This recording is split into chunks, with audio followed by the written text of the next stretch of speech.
You couldn't ask for better weather as we wrap up the Memorial Day weekend, and what a Memorial Day it was and continues to be here as the Pirates get ready to take on the Miami Marlins. We are talking about Memorial Day. Greg Brown along with Steve Blass. We're here at one of the beautiful memorials on the North Shore, the Korean War Memorial. And Steve, we really do want to make sure we understand the true meaning of Memorial Day. Had it not been for the brave men and women who fought for this country and paid the ultimate price, we wouldn't be talking about baseball. Yeah, there's a baseball game, but there's a much bigger picture. This is such a special day all across our country to keep track of the men and the women who made the ultimate sacrifice.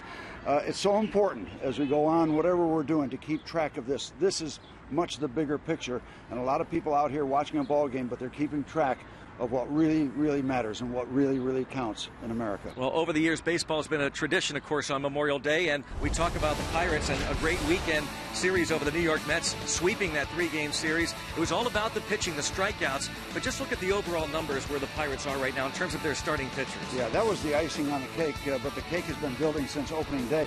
Our starting rotation has been very, very effective. All the categories you can look at, they are really ranked very, very high, and so you hope Charlie can just keep the ball rolling. But that's where it starts for a Major League Baseball team. The starting rotation, they determine what's going to happen during the course of a ball game, and so far they have been terrific, and that's why the Pirates tonight have a chance to get back to 500 after really struggling for a while. Get those starters, keep them going. Well, you talk Charlie, you're talking about Charlie Morton, our Allegheny Health Network injury update. Charlie Morton will make his 2015 debut. Yeah, and he doesn't need to have a lot of strikeouts. He doesn't have to get on that strikeout wagon. Keep the ball down. That's his game, get the ground balls, and that's all we need from Charlie. He doesn't have to be spectacular, and I hope he keeps that adrenaline intact, because being Charlie is plenty. The Pirates look to build on that sweep of the New York Mets as they host the Miami Marlins, the first of a three-game series. Ground Chuck, Charlie Morton returns to the hill. The Pirates and the Fish coming up next.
Is brought to you by Toyota.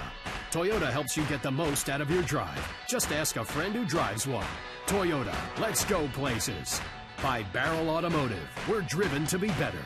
And by PNC Bank, for the achiever in you. Let's go Bucks!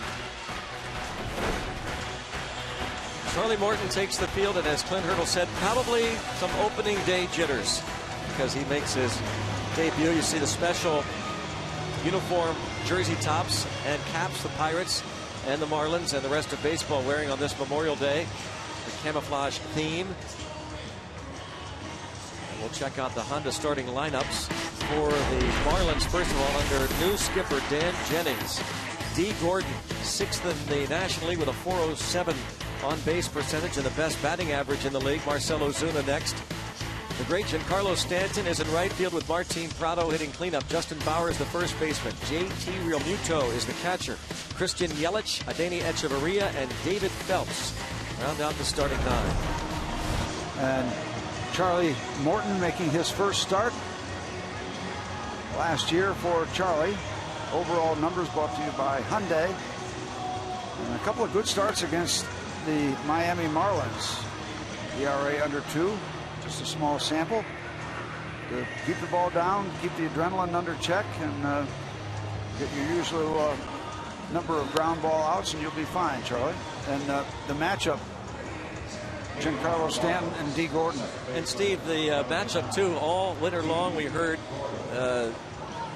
national pundits talk about the best outfields in baseball. Some were claiming the outfield of Marte, McCutchen, and Polanco the best.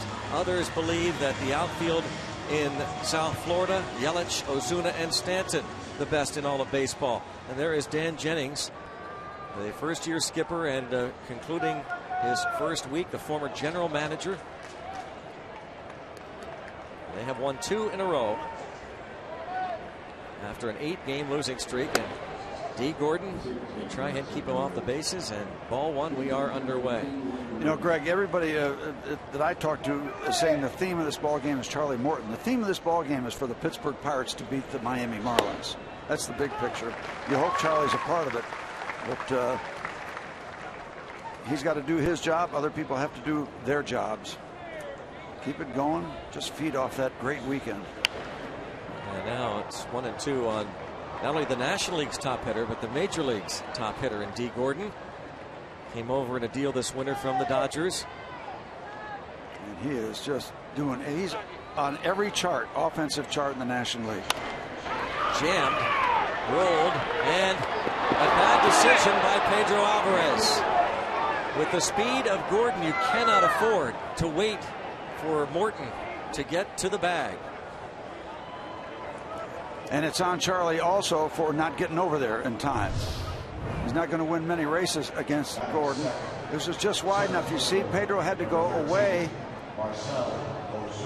And I don't know if he's got a chance either way, Greg, but I think you're right. I think his best chance is to try to get it himself, because Charlie was not going to get there in time.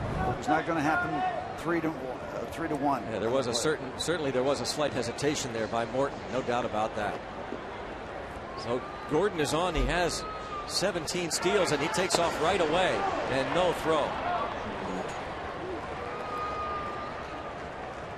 18 steals to lead the league. No, this is just the way the Marlins wanted to start the ball game. This is not the way the Pirates wanted to start the ball game. Major League's best hitter, and always a stolen base threat. And don't forget about him at second base.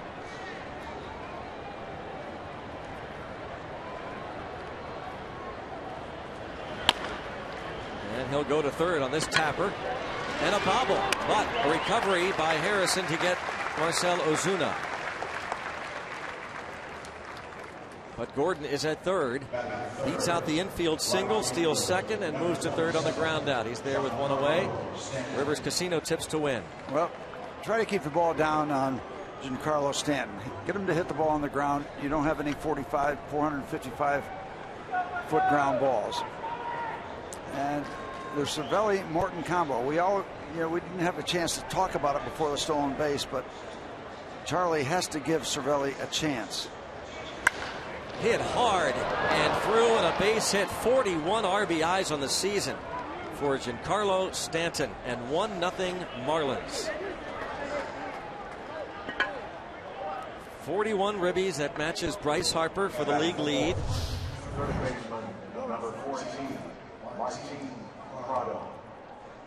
That ball was really tattooed, and that's a ball that, thank you, Charlie, it kept on the ground, because if that's up a little bit, it's 2-0 Miami.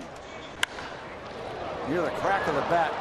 That's that special sound when they get it just perfect. Yeah, everything he hits sounds like that. Yep. Special design, football style mask, face guard with the G on it. Giancarlo Stanton now matches Bryce Harper for the league lead. You know all about Stanton getting hit in the face September of last year by the Brewers' Mike Fiers. Martin Prado is hitting .278, his first year with the Fish. Well, let's see if we can settle things down. The speed of D. Gordon sets up shop. They contain Stanton, but the hard ground ball gets beyond the reach of Jordy Mercer. Settle down. Let's get into the sinker ball frame of mind, the focus. And a base hit to right center field. Stanton will hold up at second base. First and second with one away. Check out the defense again at outfield of McCutchen being flanked by Marte and Polanco. Josh Harrison, Jordy Mercer on the left side of the infield. Neil Walker, Pedro Alvarez on the right side. And Cervelli catches Morton, who's making his first big league start since September 16th of last year. Some good starts in terms of rehab, but not a good start to this outing.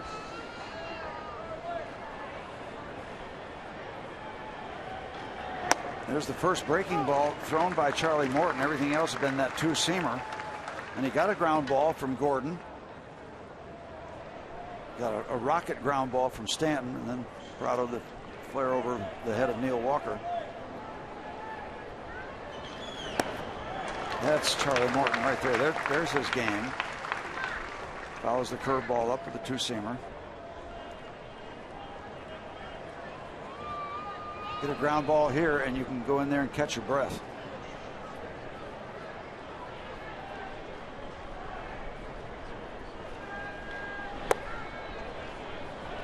One and two.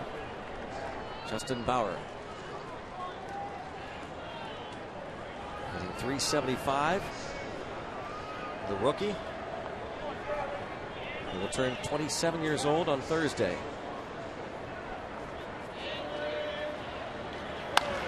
Bounced to Alvarez. They'll throw to second. They get one on the first. Nice double play turn that was. Yes, very nice. Alvarez doing a good job giving a great feat to Jordy, who turned it beautifully at second base. That was pretty. And Morton got to the bag.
Play, and a lot to like about that. David Joust is talking to Pedro Alvarez about that earlier play, but here Alvarez, our Chick-fil-A double play, guns it to Mercer, who turns it, and Morton is on the bag. Yeah.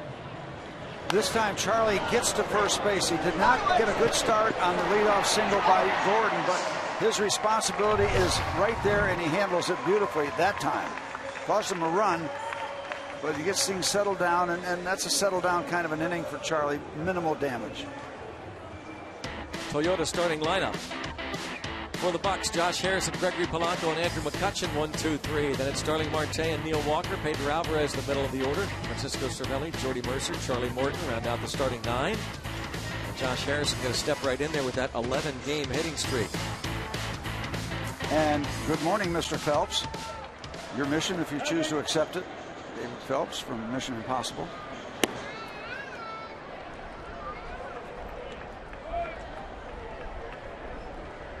His numbers so far this year, after 7 starts, 3-1, very respectable earned run average.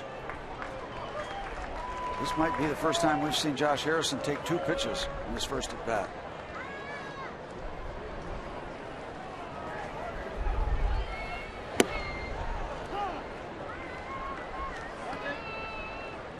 Hitting .468 during this 11-game streak.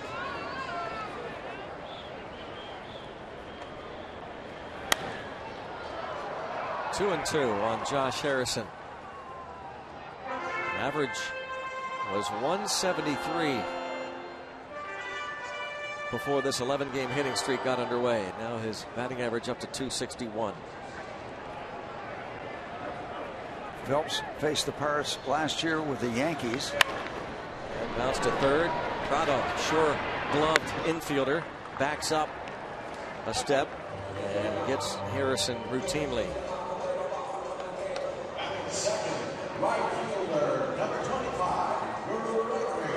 And Phelps, 28 years old, out of St. Louis, Missouri, came over from the Yankees after last year. 6'2", 200 pounds. Martin Prado came over in that deal. They sent the pitcher Nathan Eovaldi and Garrett Jones to the Yankees to get Phelps and Prado. Phelps makes his home in Pittsburgh. He met his wife Maria while they were going to school at Notre Dame. And a bunt try. Looking for their first bunt hit of the season. They won't get it. Not quite far enough out in front of Real Muto does a nice job. Real Muto, yep. And he didn't have to go far enough to get it. He needed to be pushed out about 10 more feet.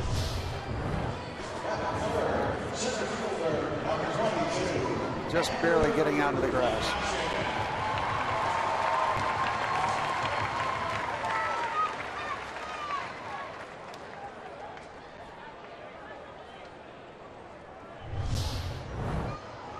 McCutchen 2 for 3 with his 7th home run of the season yesterday. A look at Polanco. He can eat up the base pass, but he needed to bunt that a little harder. I think those are 2 numbers when you look at it, Steve, that make you wonder why. No bunt singles and 1 triple on this Pirates team. I don't know what the big deal is about bunt base hits. I don't get all just the fact. I think just like 1 triple, you've got enough speed. Yeah, but triple. I don't know what the big deal is about a bunt base hit. Clint Hurdle pointed it out a couple days ago, and he's said it for the past couple of weeks. He just occasionally points it out that it can help the game so much if you draw those guys in a little bit. If the defense has to concern themselves on occasion with a bunt. If they don't, they can all play back. Yeah, but they're all expected when a bunt is a possibility. They're in. You get defense that are in most of the time. Anyway, it's not a big deal. But, triples with the speed we have, that kind of catches my attention. Again, I think just going back, it is not a big deal. I think the reason Hurdle has brought it up a couple times is that, again, you can at least keep the defense honest, and you can help your batting average if you're in a slump like Polanco was. Drop a bunt hit down once in a while. He was 0 for 19. There's a roller to the shortstop. And a stretch over there by Bauer, and the Pirates go down in order. It is 1-0 Marlins.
Dan Jennings. Welcome back inside PNC Park, where the Marlins have a 1-0 lead. And Mike Berger is now the acting GM. And you could say that his roots in baseball began right here in Pittsburgh, where once upon a time he was a catcher at Central Catholic High School, where he caught some guy named Dan Marino. That of football fame as well, of course. He would be drafted in 1980 by the Pirates, and after his playing days were done, Mike went on to become a scout for the Montreal Expos. And during his time there, guys, he worked with some guy named Neil Huntington, who was an intern with the Expos at the time. Of course, he's now general manager of your Pittsburgh Pirates. Funny how small the world is. And Dan, Mike Berger has worked as hard as anybody in the game of baseball. The Pirates drafted him in 1980. He played in their system, bounced around a number of minor league organizations, became a player coach, a manager in the minor leagues, and he's been involved in professional baseball a long, long time. And of course, his ties, the Berger family ties, go way back, because his dad, Jack, was a long-time executive in the Pirates organization. Steve, that's when you got to know Jack Berger. Absolutely. Jack and Nell Berger, yep. Wonderful couple. Jack was a PR director, worked with Sally O'Leary, and Jack and Danny Murtaugh were the best of friends. The practical jokes that Murtaugh played on Jack Berger are legendary, including driving a golf cart into a pond in Fort Myers when trained down there. But Jack was terrific. Nell, wonderful, classy lady. I know no Mel's surprise. watching too. Yeah. The late Jack Berger would be awfully proud of his son Mike. He's one of the best people you'll ever run across. And no surprise when you think of his parents. The strike 3 called. We haven't even gotten to the strikeout marks we talked about over the weekend, and we wonder if that was even in the back of anybody's mind. Charlie Morton is, as Steve said, a ground ball pitcher, but he gets a great call there from Gabe Morales. Very liberal strike zone. Garrett Cole. And no argument from Charlie about that call. No. A lot of times you get balls and strikes that create an argument. None from Charlie there. Those 3 we just saw in the dugout, 10+ strikeouts against the New York Mets each game, Friday, Saturday, and Sunday. Christian Yelich takes a couple strikes. I'll tell you, that's as good a trio of starts as I've seen in a long time. That was going back to the late 60s, maybe. Yeah, right. It was really exciting. There's well-pitched games, but boy, when you start piling up strikeouts, everybody gets involved. You're on the bench, you're in the stands as a fan, up here watching. Just get caught up in the strikeouts. Strikeouts are magic. 3rd time since 1900, Pirate starters went 3 straight games with at least 10 punch-outs. 3 straight games.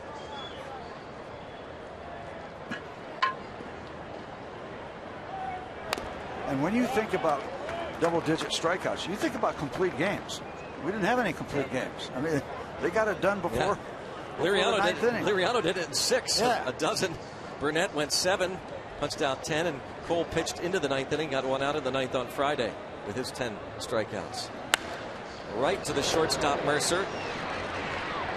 Yelich hit down the line quickly and is retired. Jordy, get rid of that ball a little quicker.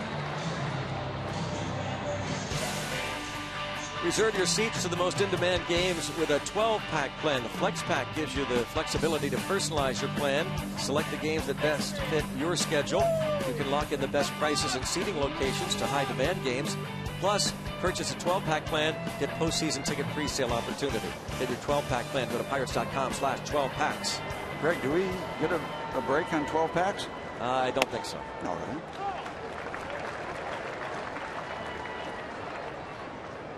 Danny Echeverria hitting .382 on the road. That's the top mark in the league, and a couple of floaters in there for a couple of strikes.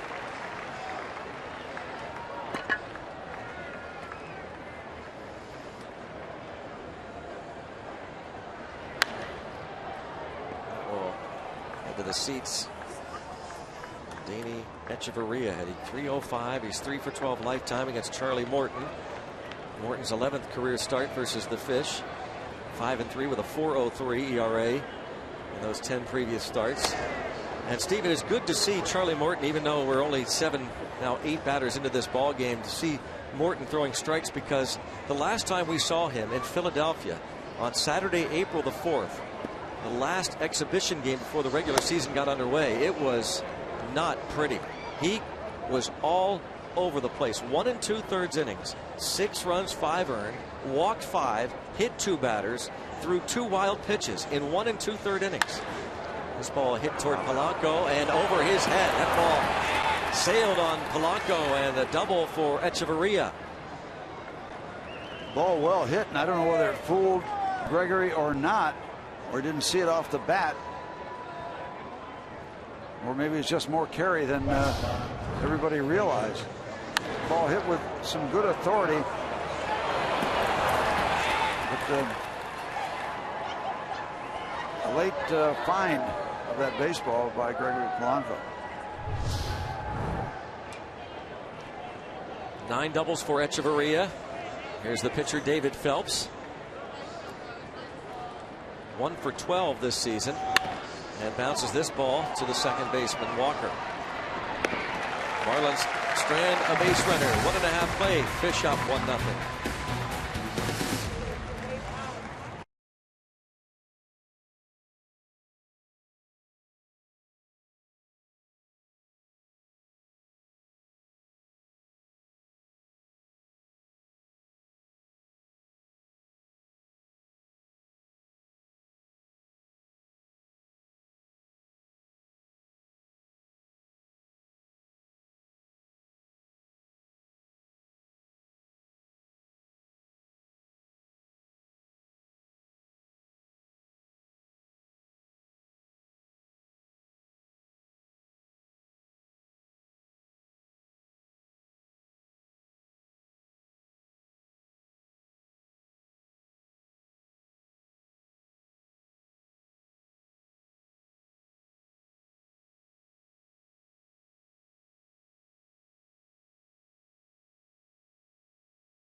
Phelps is looking for the hometown advantage tonight.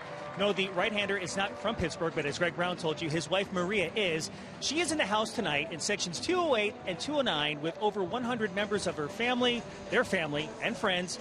David and Maria, again, met in college while attending the University of Notre Dame. Now, the story goes like this. Apparently, David asked her out several times over the course of a year. I think it averaged like once a month. And she said no every time until finally saying yes, and then magic. Marriage, 2 children, the rest is history. Gotta like that, huh? Yeah, they just welcomed in Jack Edward to the world. Was born in Pittsburgh, April the 13th. And great respect for this young man, but I will never interview him.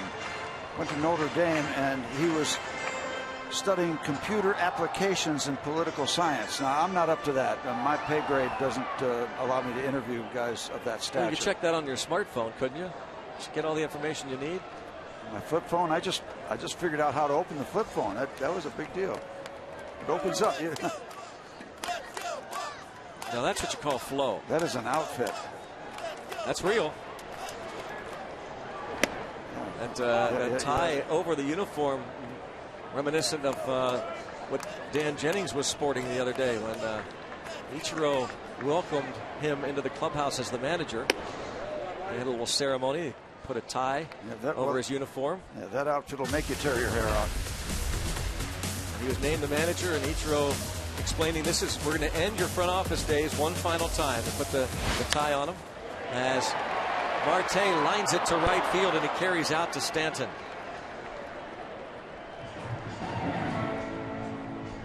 And Jennings got his first victory, a walk-off win 13 innings in Miami the night before last. Former general manager, was the VP of player personnel going back to 2002. Started his scouting career with the Reds. He had been the scouting director for the Tampa Bay Rays 6+ seasons. Before that, he was with the Seattle Mariners as a scout for over 7 years.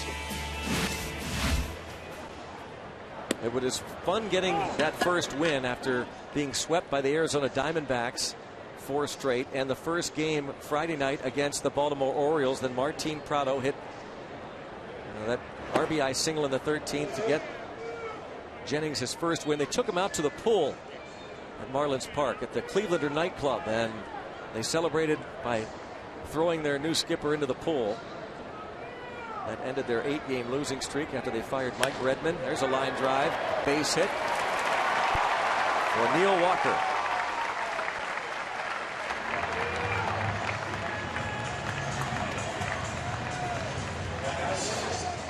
Now Pedro Alvarez.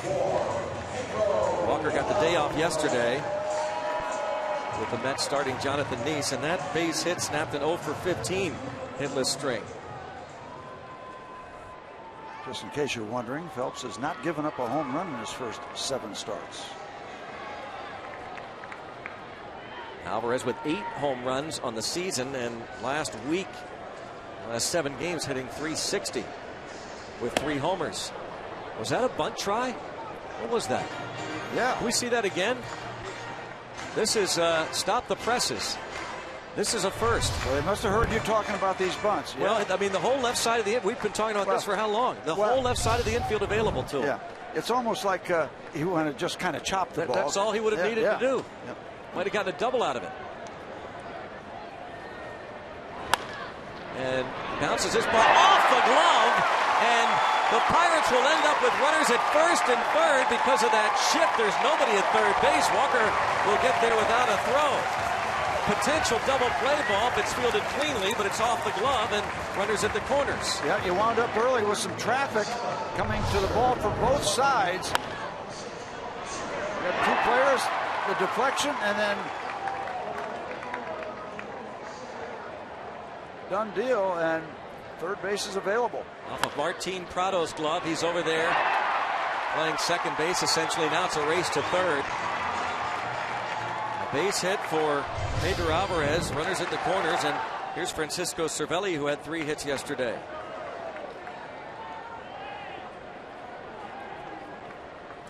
And he's up over 300.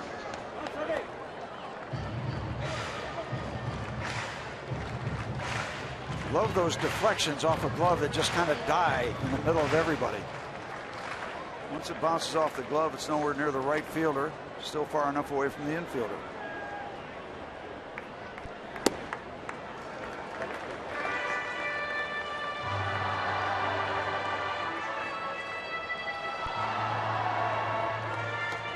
Ten RBIs for Cervelli.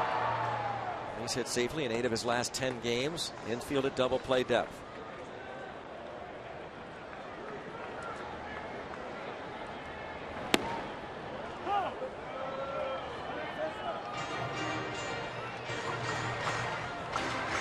Two and one. Cervelli with a quick look down to Sofield at third base coach.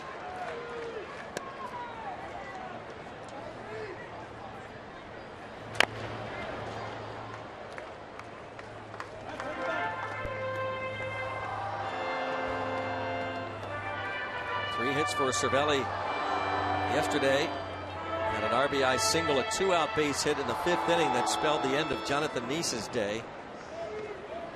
Made the score 4-1. The Pirates went on to win 9-1.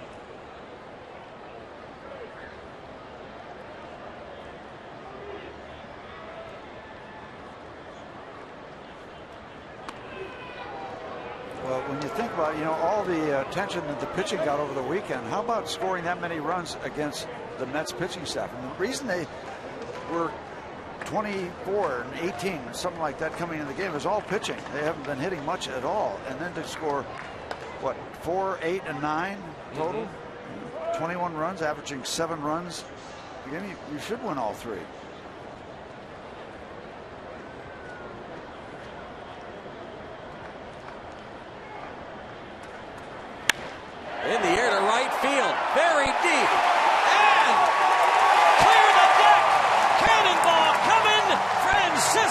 Cervelli's first Pittsburgh Pirate home run gives the Buccos a 3-1 lead.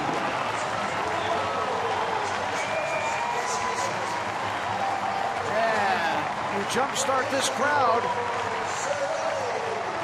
here in the bottom of the second inning.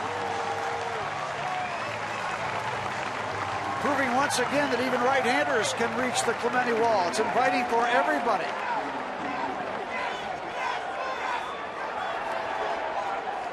Number 1 as a Bucco.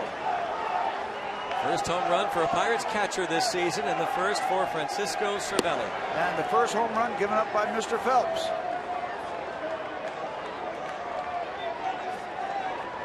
Hug from yesterday's starter, Francisco Liriano.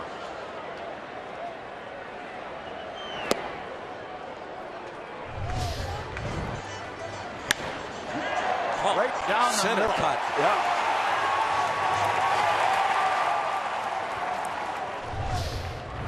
Well, nobody likes to give them up.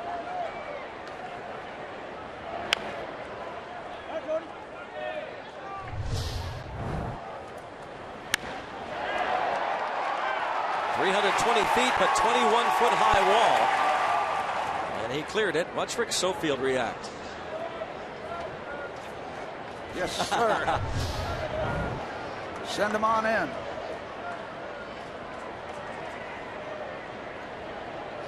And you go back to that potential chance for a double play. They didn't make it. They came up with nothing out of it.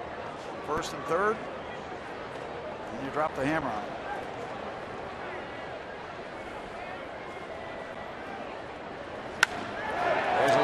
Base hit into center field for Jordy Mercer. It's contagious. He was 1 for 2 with an RBI back in the lineup yesterday. Made only his second start in 8 games. And he snapped an 0 for 12 hitless string himself with an RBI double in the 4th inning. He was on base 3 times. In fact, we just got word he also picked up his first stolen base of the season. The official scorer changed a ruling yesterday from defensive indifference to a stolen base. Chuck Hernandez, the pitching coach, not thrilled, and a bunt for Morton. Got pretty good wood on it, but still gets the job done. Right to the first baseman. And I guess a lesson there, Steve, that you and the guys talk about a lot, that sometimes it doesn't matter how hard, more the direction. Even though he hit it that hard, he hit it toward first. Yep, hit it toward first. The first baseman's got the runner in backup, so it's hard for him to take a chance unless he makes a move right away. Many times when in doubt, they'll do what they just did, take the sure out. Morton led the team with 8 sacrifice bunts last season. Josh Harrison with 14 RBIs.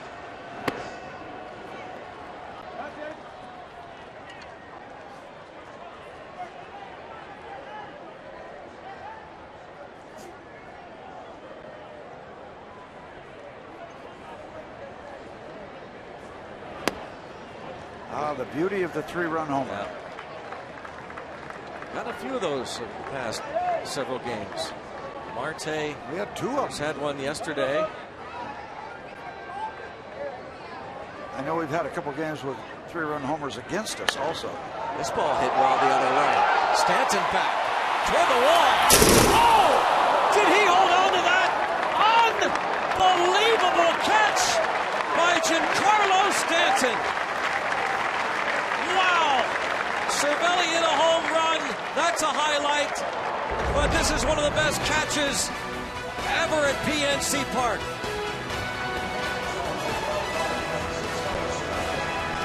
All you need to see right after that, that is as good as it gets.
because if he doesn't make the play, it's going to be 4-1.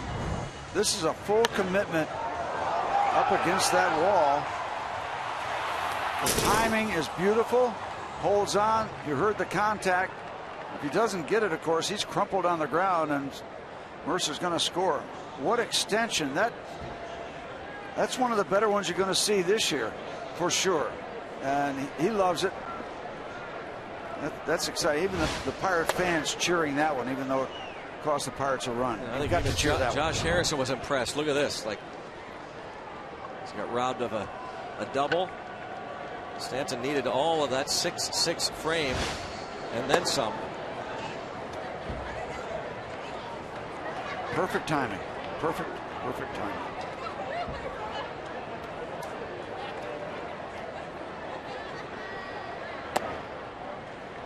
All they talk about is that contract that locked him up for 13 years. Talk about the offense he brings to the table defensively is impressive. Well, he's got 5 assists too in the outfield. That's second best in the National League. You gotta feel like he's got a great arm. 6'6". I mean, he's got the body for it. Tapper. Yeah, that's better against Gordon.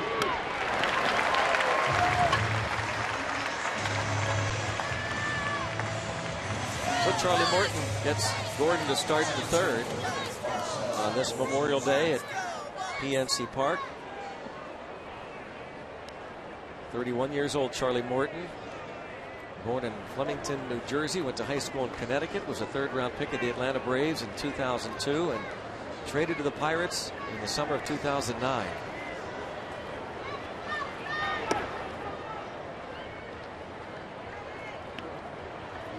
Marcell Ozuna bounced to Josh Harrison in the first inning.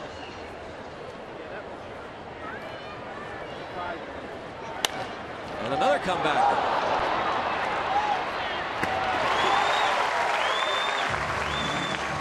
Two outs. Gets out of the glove, but no panic. Francisco Cervelli backing up on that play. Hitting his first Pirate home run, his first home run since August of 2014. Of course, he was with the Yankees throughout his major league career. Just his 11th career home run.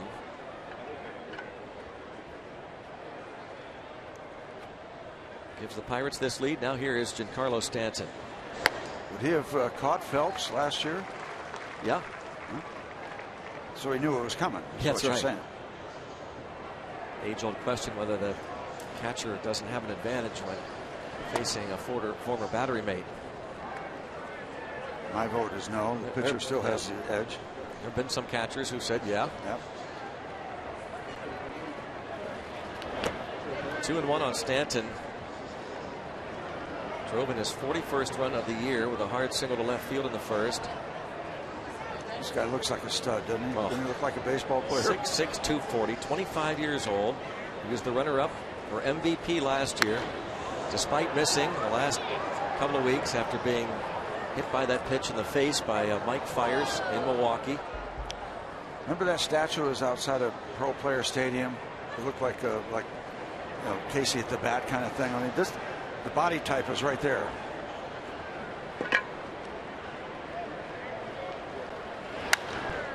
It's this one hard to right field. Look at Stanton. Look at Giancarlo Stanton. Show off that power after the great defensive play. A solo home run over the right field wall, his 13th, and it's 3-2. I mean, that was just a routine swing. And a routine home run for the big man.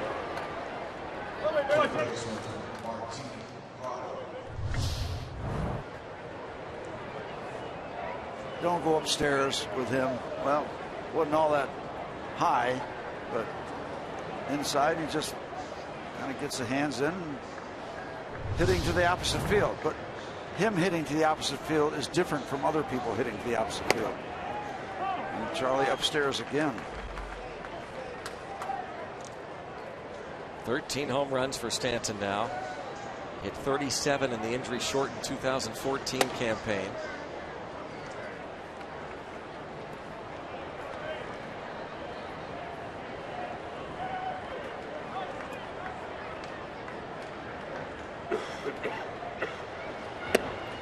Charlie looks like he's almost too strong. The ball is up higher than he wants it to be. It's not all that high in the strike zone, but he needs to be downstairs more with movement. Upstairs straightens out a little bit on it. Here you see the proof. Wow. He hit 19 hitters last year, most in the league. Prado almost got plunked by that breaking ball. 2-2. They're going to watch Charlie very carefully, obviously. Cervelli kept it there a long time. Got a call third strike earlier.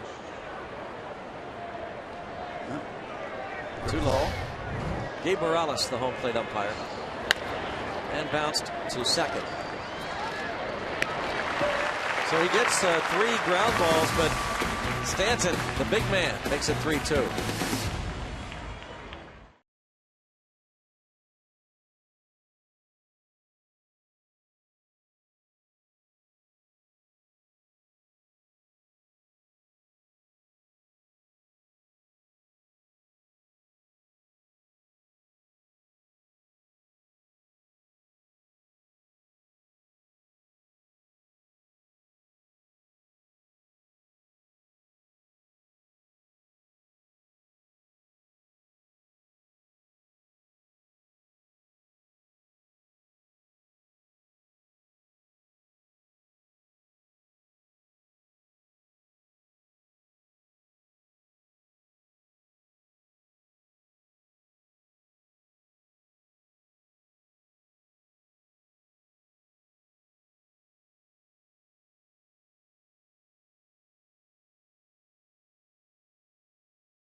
Station here at the 171st Air Refueling Wing. Just recently returned from a deployment to Kuwait, and I want to say thank you to all my family and friends who supported me through everything. Thank you to all the veterans, both past and currently serving, and let's go Bucks! And we'll be passing along a lot of those shout-outs throughout the game on this Memorial Day 2015. Giancarlo Stanton's home run makes it a 1-run ball game, and here's Gregory Polanco. Tried to bunt for a hit his first time up.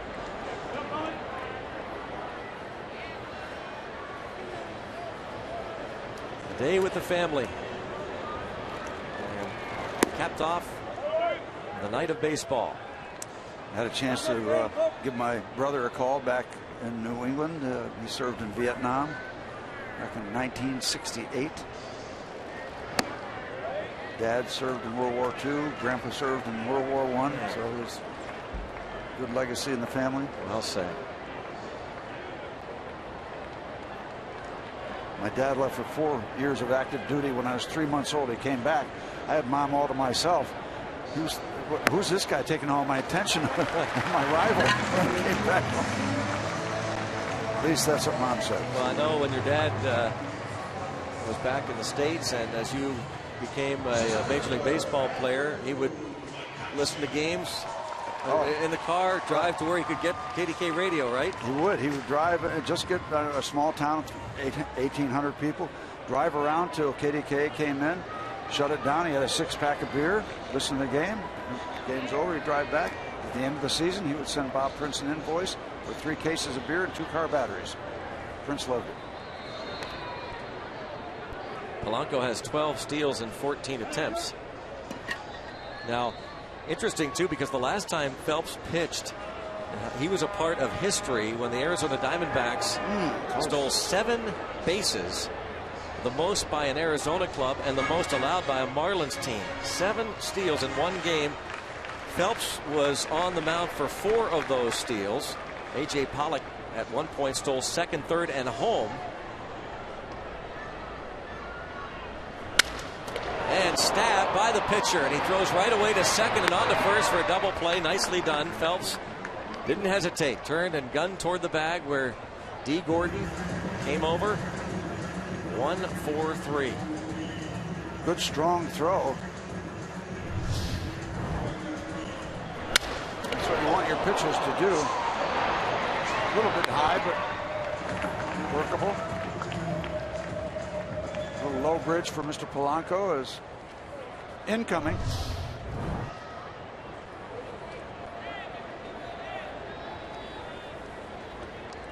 Marlins have the fewest errors in the National League, 17.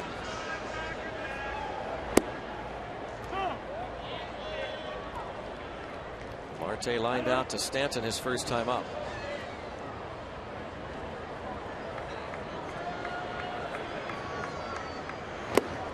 One of our Rivers Casino tips of the game was to keep Stanton grounded, meaning ground balls, ground chuck, all that.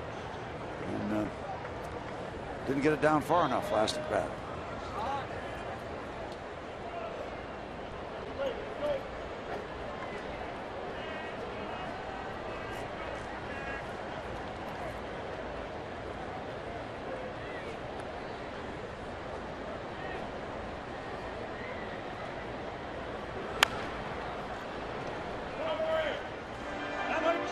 Ball 2 strikes. Marte with 9 homers and 30 RBIs.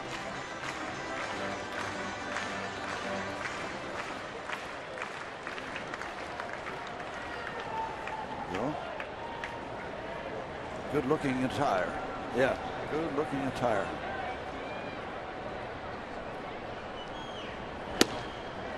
Strike 3 called. That is the first punch out for Phelps.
Baseball on Root Sports is brought to you by the Chevy Equinox and your Western PA Chevy dealers.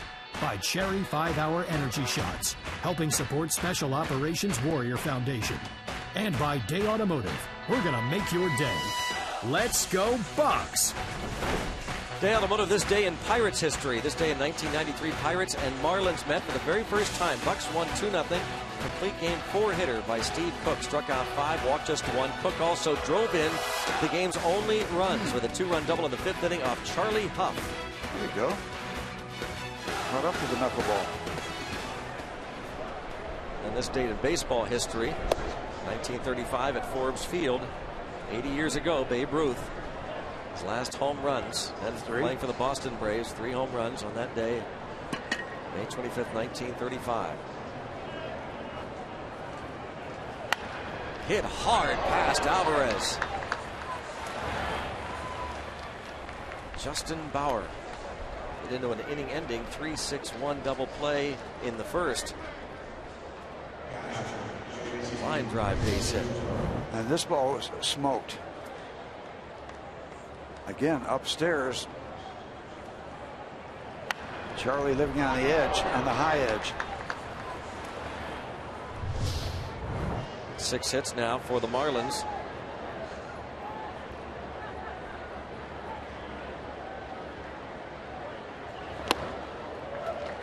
See if he can get Realmuto to hit the ball on the ground. He struck him out looking in the second.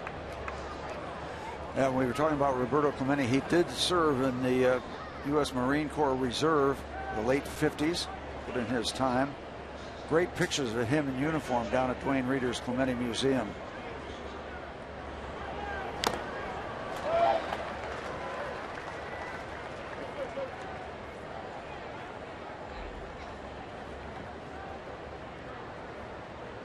On Realmuto. A lot of 21s, as always, in the stands. Yep, that'll never go away, I believe, as long as they have baseball in Pittsburgh.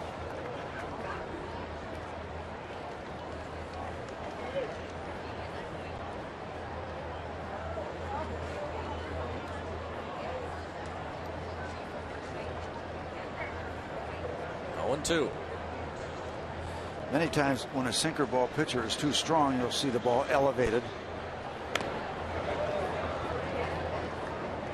Fouling some pitches off. Morton trying to get this Marlins catcher to hit the ball on the ground. Realmuto batting just .209 and with 3 triples. Those triples by any catcher.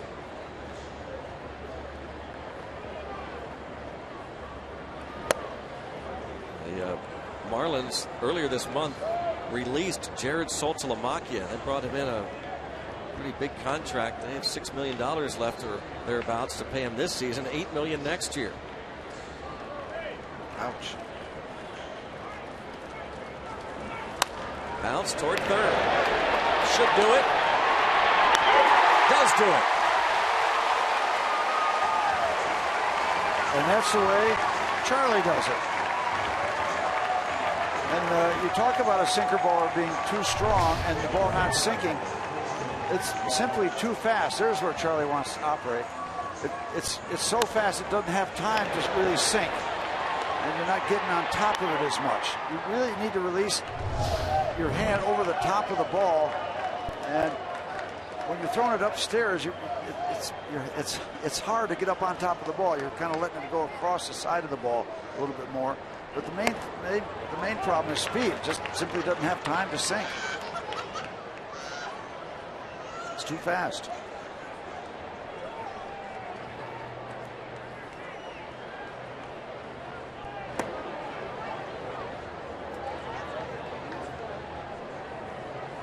Ball to strike on Christian Yelich. Bounced out his first time up. You hear that phrase, the longer a sinker baller goes into the ballgame, the more tired his arm gets, the more sink you get. Because the speed is off. You get tired, you don't throw as hard.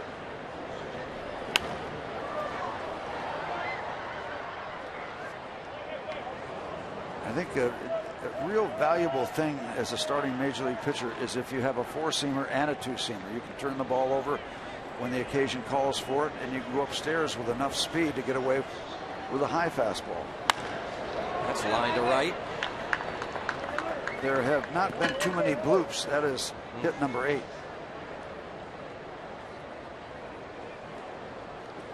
We invite you to host your next special event at PNC Park, perfect for corporate outings, weddings, bar and bat mitzvahs, and more. Catering options available in the Lexus Club, the Pittsburgh Baseball Club, or the Rivertown Brewing Hall of Fame Club. For more information, call 1-800-BUY-BUCKS or go to pirates.com/PNC Park events. Pirates and Marlins play again tomorrow night, and then the homestand concludes on Wednesday afternoon.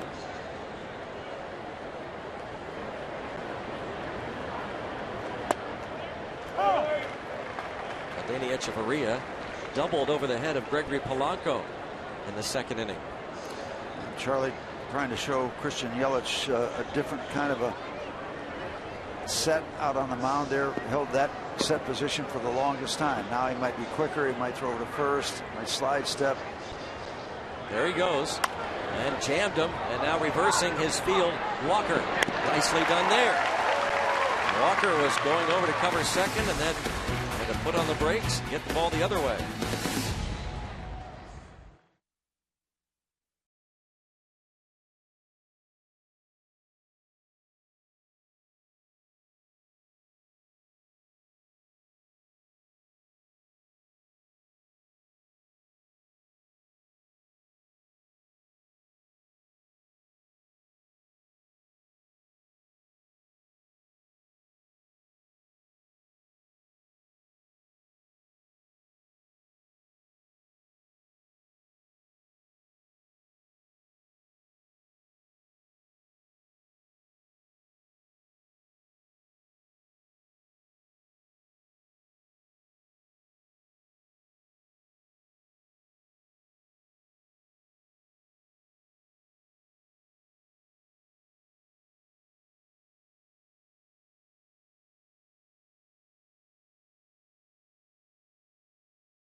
Are what keeps us free and what keeps us on that field, being able to play. So we're immensely thankful, and it is really special to be able to go out there and play to, help entertain them. We've had letters, we've had videos that show that. So it's special to play on that day, especially if you get to pitch that day. You know that you're touching some lives somewhere. And those guys are the heroes out there, and if we can occupy them at all, we're doing our job.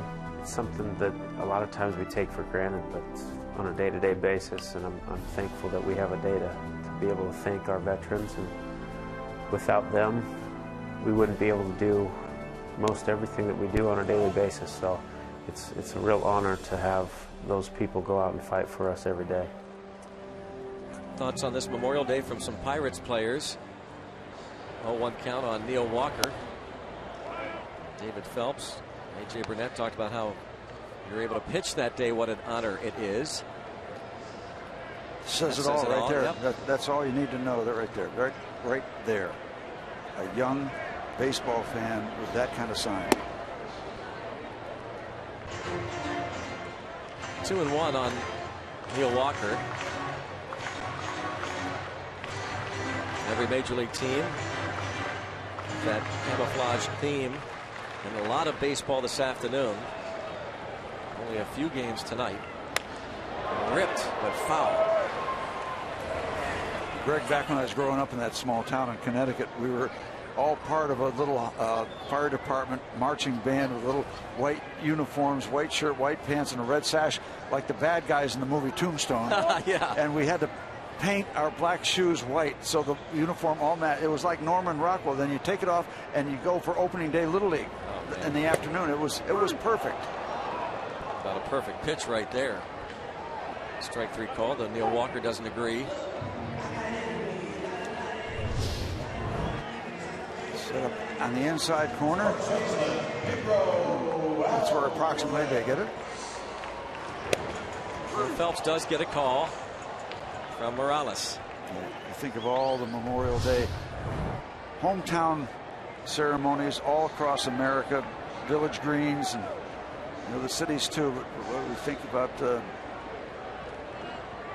every community.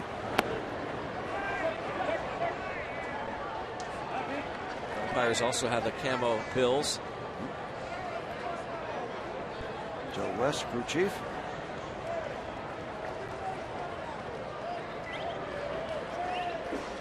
Now there was a man on first, Walker, in the second inning when Alvarez came to the plate with 1 out. But you'll remember Martin Prado. Now they shift with 1 strike. Prado was over at the edge of the grass just now. And now with 1 strike, they figure Alvarez will certainly swing away. But he got their attention with that little slash. Tried to slap a ball past the left side of the infield as he takes a strike 1 and 2. Yeah, just short enough. He's going to chop the ball a little bit. This is where they were when Walker was at first and 1 out in the second inning. So nobody over there. Eventually Alvarez hit a ball to the right side into that shift, but Prado could not make the play on it. Deflected off his glove.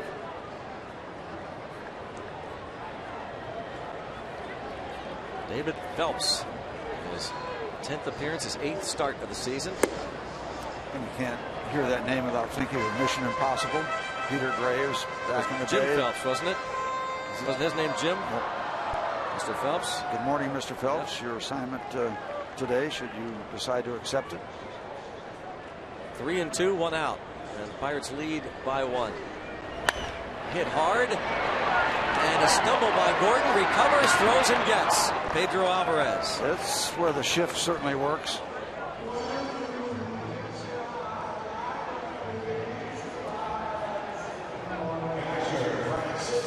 Seems like he should score that 9-3. That ball blistered into short right field. And they get the out because it got out to the infielder that quickly. Bounces around, gets his footing back, and because it was hit so hard, he's still got time.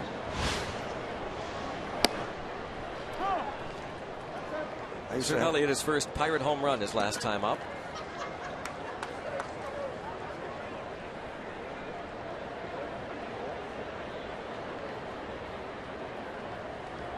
So really should start a story with 2 outs involving Mission Impossible. Especially with 2 strikes. Go ahead, start it. Yeah, right. Sure. Yeah, I think I'll wait. I used to fool around with Clemente with a Mission Impossible skit.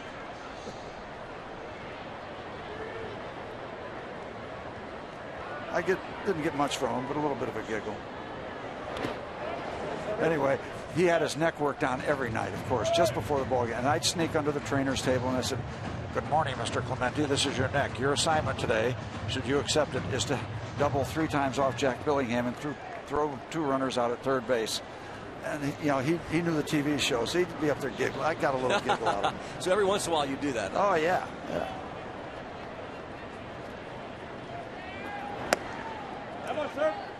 You'd sneak under the trainer's table. Yeah, he'd be face down. Tony would be working on his neck. "Good morning, Mr. Clemente. This is your neck," because he always would work. I mean, it's stupid, but we had fun with it. That's all that matters. Yeah, to get Roberto Clemente to giggle. I mean, how good is that? That's real good. That's real good right there. Base hit for Cervelli. He's red hot. What about everybody else picking it up?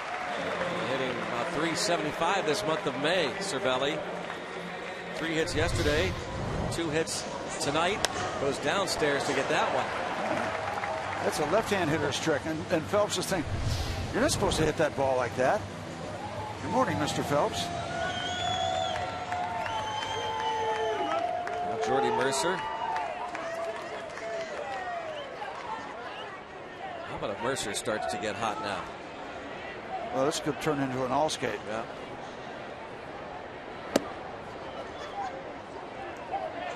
As we said, because of Jung Ho Kang swinging a hot bat and Mercer struggling, Young has gotten most of the playing time at shortstop. This is Mercer's 2nd straight start and 3rd in his last 9 games, and another hit. Nothing cheap about that either. Those last 2 hits were tattooed.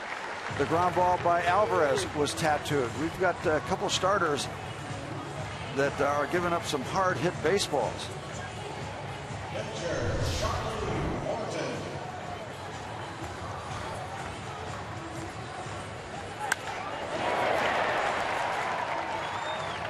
Yeah, that pitch was just to the edge of the zone.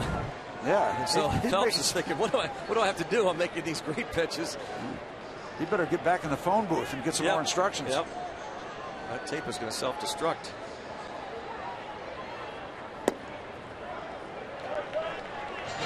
Ball one on Charlie Morton.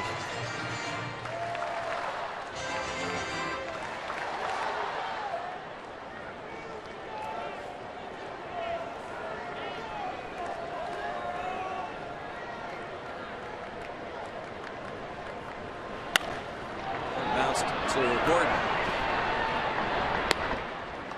2 more hits for the Pirates. On to the 5th inning. 3-2 Pittsburgh.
Veterans and those deployed. Hi, my name's Tech Sergeant Scott Nagel. I'm a boom operator here at the 171st Air Refueling Wing. I want to give a shout out to my family, friends, and all the veterans on this Memorial Day. Hey Bucko fans, Major Fred Pounds from the 911th Air Wing.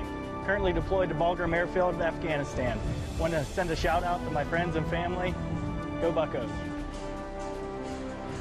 Great salutes.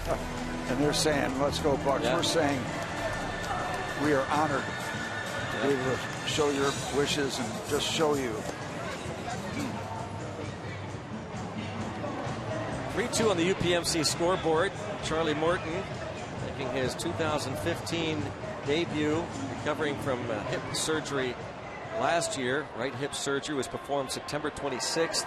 All was going well in spring training in terms of his health, but he was trying to rework his windup, his mechanics. And we had gotten wind of that early on, and you'd see some decent starts in spring training down in Florida, and he'd have a couple of rough outings, but none worse than that last one, and they decided they really had better get him back down to Florida, get him right.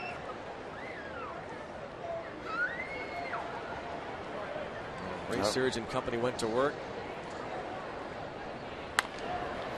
Softly hit ball. He decides to let the shortstop Mercer get it. Why not with the pitcher Phelps hitting that ball weakly. We're talking about ground balls, and that's Charlie Morton's game. And ground balls per fly balls. Barrel Automotive League leader, single season since 1987.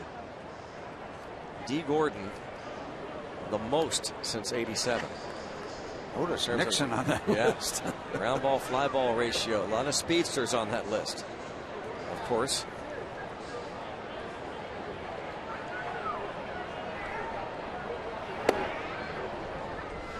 Guess who's having a birthday today? Our buddy Paul Meyer. Oh, the best, Paul Meyer from the Post Gazette. Yep. Paul, good friend. Happy birthday, Paul Meyer. Yep, great baseball writer. Really terrific career. Good pal.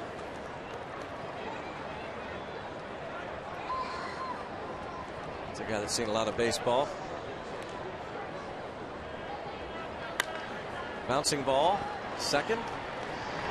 2 outs. Another ground ball. Let's go back to the studio to Rob King and a State Farm game break.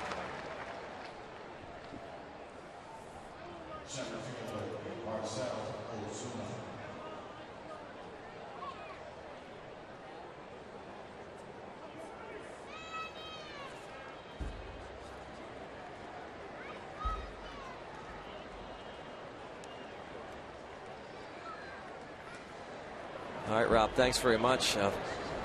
Big time home run in a losing cause for Ryan Braun. His ball bounced to the shortstop. That is Charlie Morton at his best. That is ground chuck. 3 weak ground balls. 3-2 Bucks.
Baseball on Root Sports is brought to you by USAA. For those who gave everything that we may breathe free, we honor you.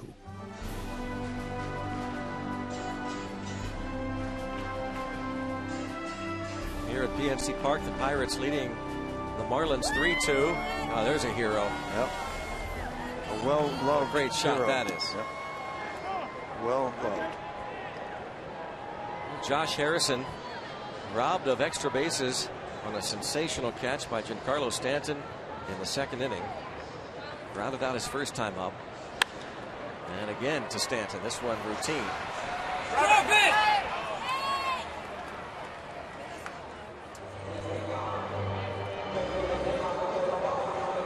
One away.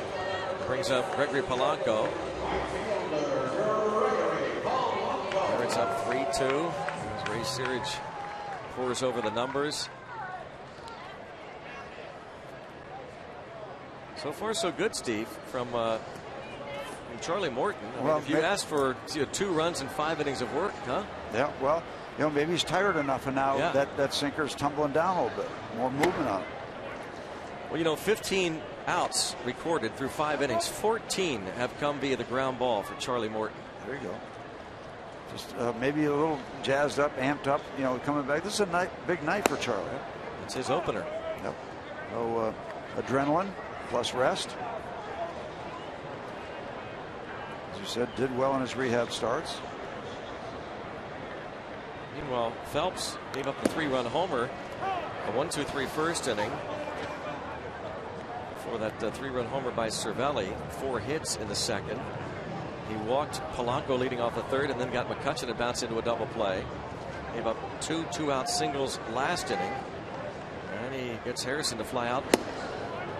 And 2-2 on Polanco. A lot of the Phelps family on hand. You heard Dan Potash talk about the fact that he married a girl from Pittsburgh. They met at Notre Dame, Maria, and they now have 3 children. Jack Edward was born in April. First boy after 2 girls. The Phelps family.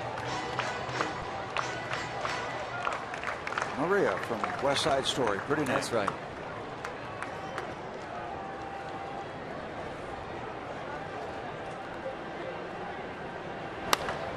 Goes down to get that one, but Stanton is there. Yep, hit the bottom half of the ball, and that gave it enough carry, that backspin, to carry out to the right fielder. Well hit, but too well hit. Own a piece of the game with the Pirates' authentic merchandise collection. Add Andrew McCutcheon's game-used bat or Neil Walker's game-used jersey to your personal collection, along with game-used lineup cards, helmets, bases, and more from your favorite Pirate players. To get your authentic Pirates merchandise, stop by the Hunt auction booth next time you're at a Bucco game. For an opportunity to do it online, you can go to pirates.com/auctions.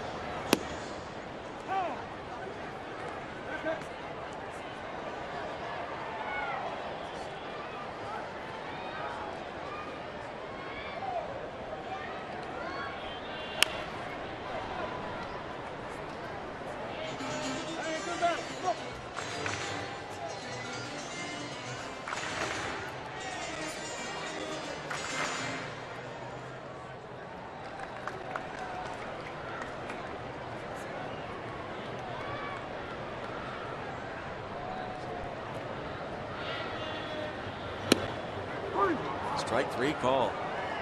So McCutcheon 0 for 3 and a 1-2-3 fifth for Phelps.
Will be leading things off.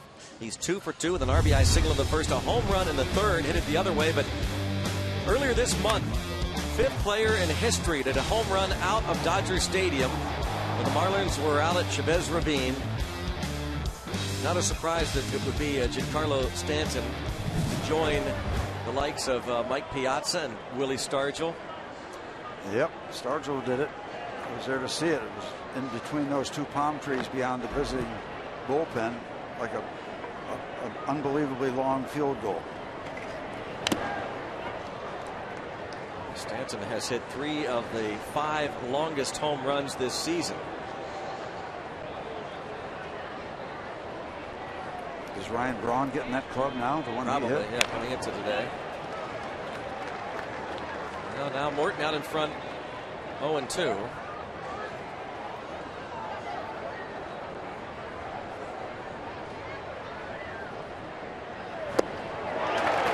Stanton also strikes out a lot.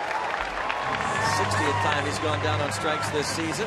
Second most in the league. And just the second strikeout for Charlie Morton. Curveball.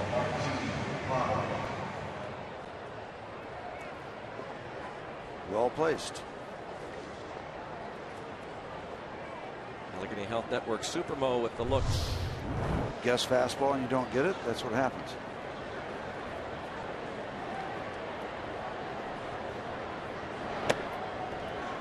Prado has singled and bounced out. So again, look at this. 16 outs, 14 of them via the ground ball. So far anyway, Marte and McCutchen and Polanco have essentially taken the night off. No putouts. Looks like Charlie might be finding the curveball too.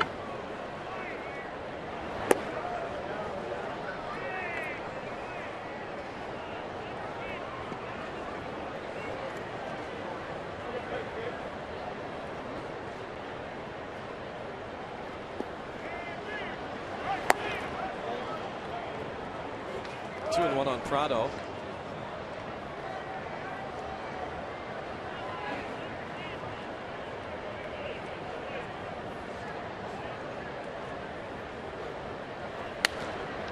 Bounce to first. Nice little play there by Alvarez. And a great lead with the underhand toss. His momentum carrying him toward the mound. Little off-balance play. That was a perfect play. Well done by Pedro Alvarez. That was all Pete. He has to head towards second base. Perfect.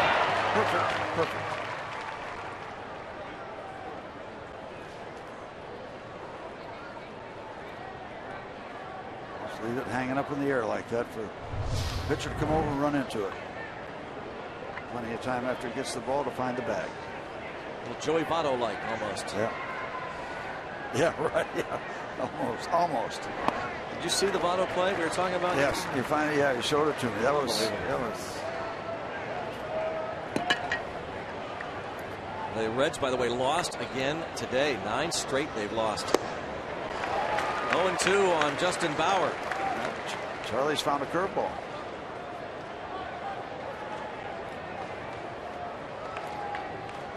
Major league hitters don't like the curveball.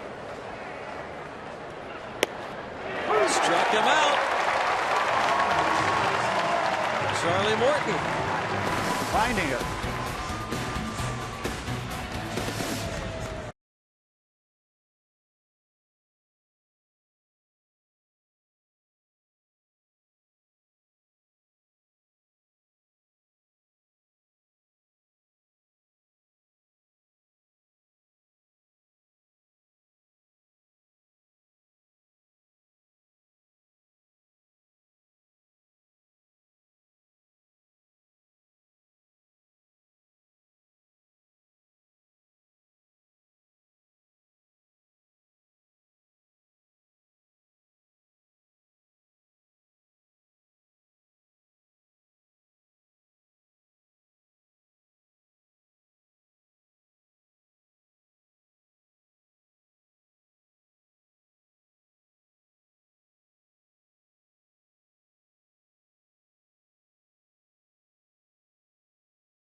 Let's go Bucks! Let's go Bucks! Let's go Bucks!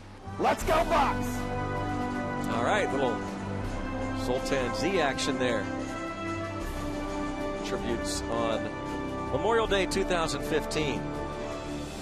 Pirates leading 3-2.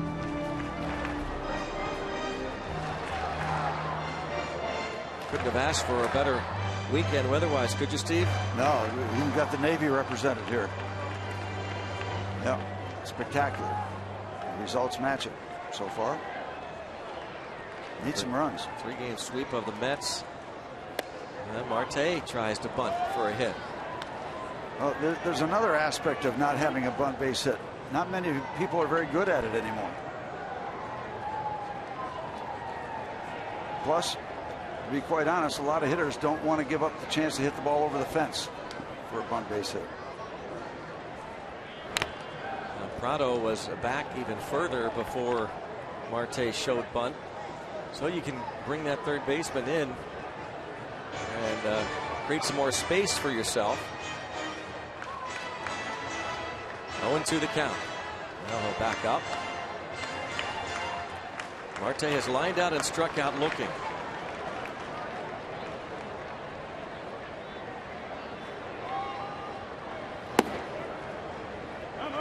Four, 5, 6 men in the order.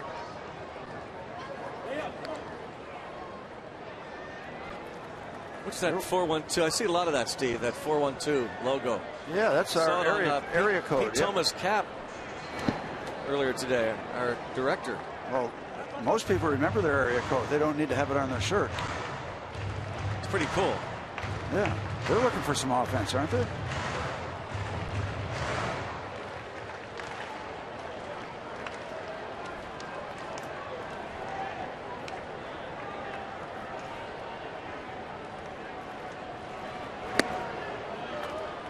Two. Phelps walked Polanco leading off the third. His only free pass. Charlie Morton getting better as the game goes on. And that happens to a lot of guys that aren't the power guys, the sinker guys. Start getting a lot more movement. Takes a little speed off. Looking for a swinging bunt single, maybe, and yes. Prado did everything he could, but the speed of Marte and a leadoff base runner. Yep, that looked good from the time it left the bat.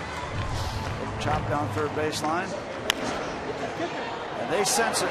These guys that can run. He's feeling it. Now we're going to steal a base. You hear the Pirates bench. Get there, get there. Walker to the plate. He has singled and struck out looking. And again, last time Phelps pitched against the Diamondbacks last week, they stole 7 bases in the game, 4 while he was on the mound. A.J. Pollock himself stole 3. The catcher that night was Jonathan Solano, but the Diamondbacks manager Chip Hale said after the game that I don't think he had anything to do with it, talking about the catcher. Solano said he's a good catcher. It was mostly off the pitcher, referring to Phelps. Most of the time it is. And Dan Jennings vowed after that game to go to work with the pitching staff so that didn't happen again. A little bit embarrassing. There's one of the Solano brothers, the catcher Jonathan.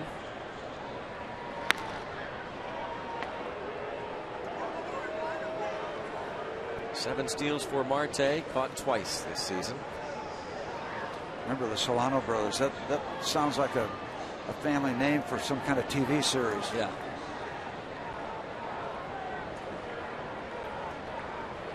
It started to wander a bit, and a quick throw. Yeah, there was a flinch when he first threw over to first base. That Starling gave that little body language twitch, creeping, and then rushing.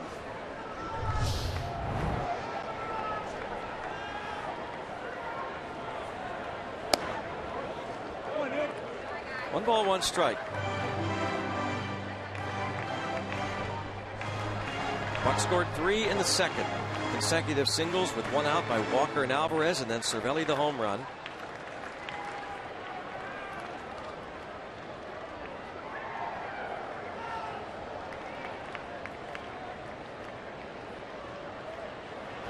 Well, bluff start maybe from Marte, and a strike called. Remember last time Walker wasn't happy with a strike 3 call in the 4th inning when he let off that frame. And Marte has done everything but go.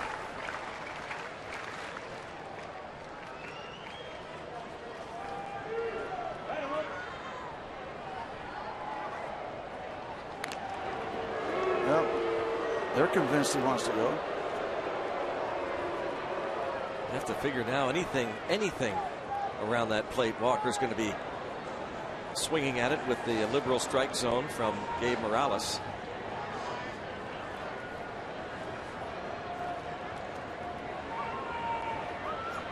There he goes. Strike 3 call.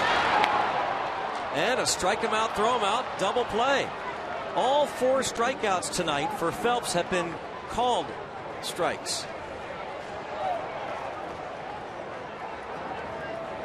First baseman, Pedro Alvarez. Yep, Brazar goes down. Walker thinks it's inside. He doesn't like it. Kind of a high throw, but get the out. It is a strike. Allegheny Health Network Super Mode. You see Marte tried to avoid it initially, but he got the left arm out of the way, but then couldn't get anything else going.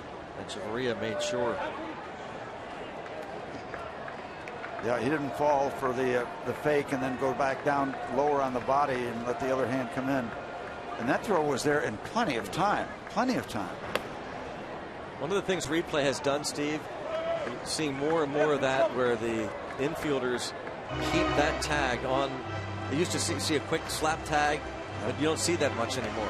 Right. They keep that glove applied. Yeah, and the good ones keep the glove right by the bag too. They don't go searching for other parts of the body, and that's a trap, because then the guys can play games with their hands. Hit well the other way. Yelich is going to have to watch this one. A line drive, home run, frightfully bully. Pedro Alvarez, a rocket the other way. And you have to be really, really strong to hit a ball that far without much height and get it over the fence to the right of the 383 sign. That is pure strength. Is it a home run, though? Did a fan reach over? That didn't look like it was going to have enough height to go over that fence. And they're going to review this, Dan Jennings anyway, and maybe challenge it. Let's see.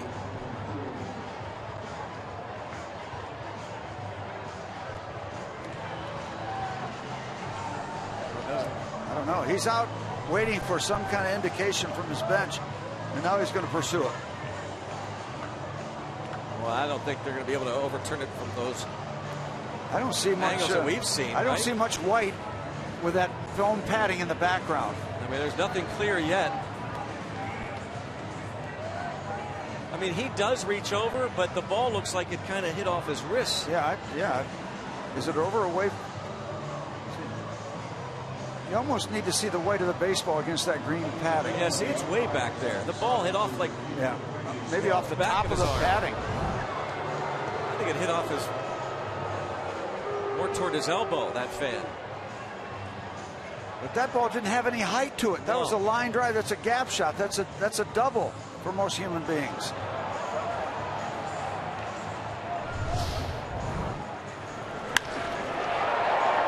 Boy, how strong is that man?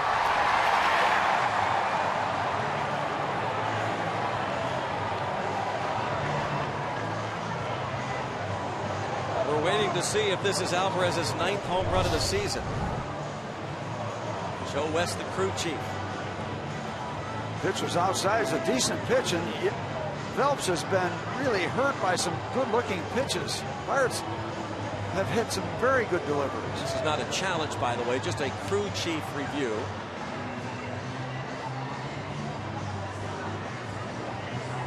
What's the difference between a challenge and a review? Well, if he had challenged it and he loses the challenge, he doesn't get another one, the manager. So he says, go out and say, I want a review, not a challenge? Right. This is what they would have done even before the recent replays. And it's a home run. Home run for Alvarez, his 9th. How impressive.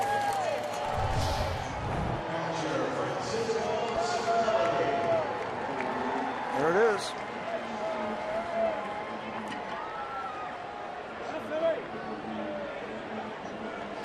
number 9 for Pedro Alvarez. Hitting over 400 last 8 games. He has 2 more hits tonight. 4 homers in his last 8 games.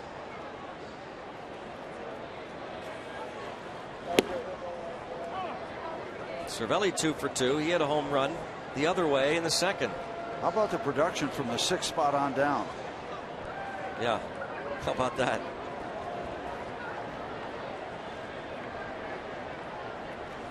Six hits from the 6, 7, 8 men in the lineup. 6 of the 8 hits belong to Alvarez, Cervelli, and Mercer.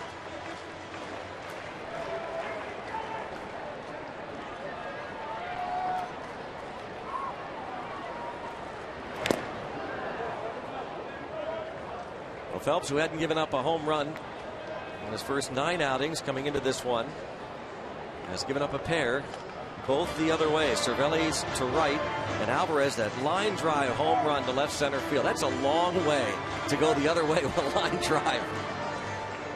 And it's 400 feet because it's way over to the right of the 383 sign, so give it 17 more feet and a little carry, just a little bit of carry. It's 400, opposite field. Yeah, that's got to be 400. Big part of this ballpark. Right over that W.B. Mason sign.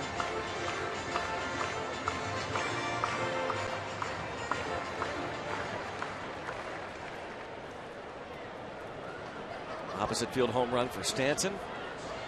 And Cervelli and Alvarez. Oppo time.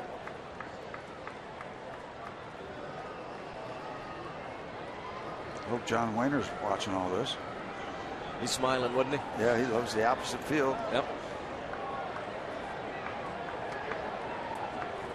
Bucks lead 4-2, and Jared Hughes is up in the bullpen.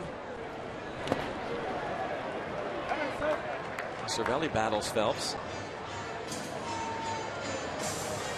Jung Ho Kang is getting ready. Should Morton's spot come up, maybe we would see a pinch hitter.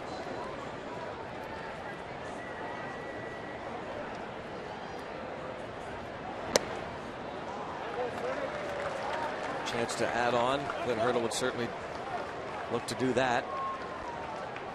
Now, if just when they Charlie's don't get to the Morton spot, they may keep Morton. Yeah, I mean, just when he's gotten on a roll now, 7 in a row. Comfortable 7 in a row. He was giving up some hard hit base hits early, but now he's rolling. Well, that's a nice at bat there. Cervelli battled. He's on base again. Falling behind early. Worked it full and gets the walk. Tune in tomorrow for part 2 of Stan Savran's Day in the Life with Josh Miller.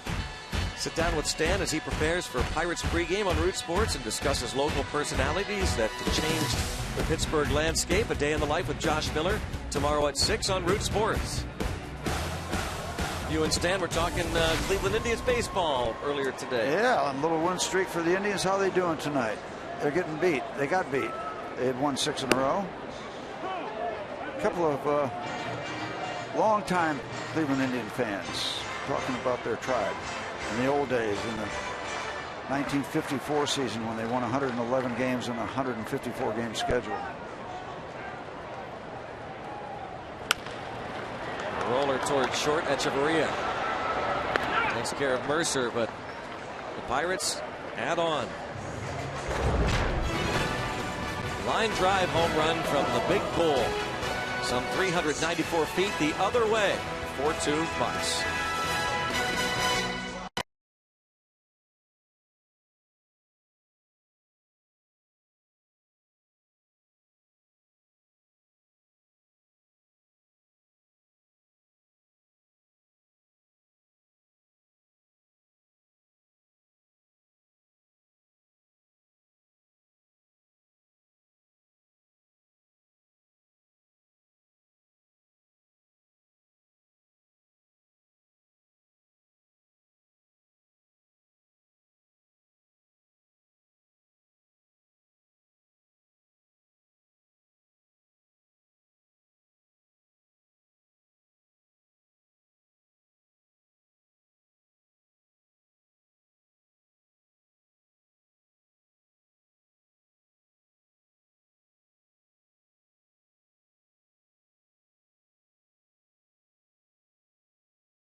everything in their service to our country.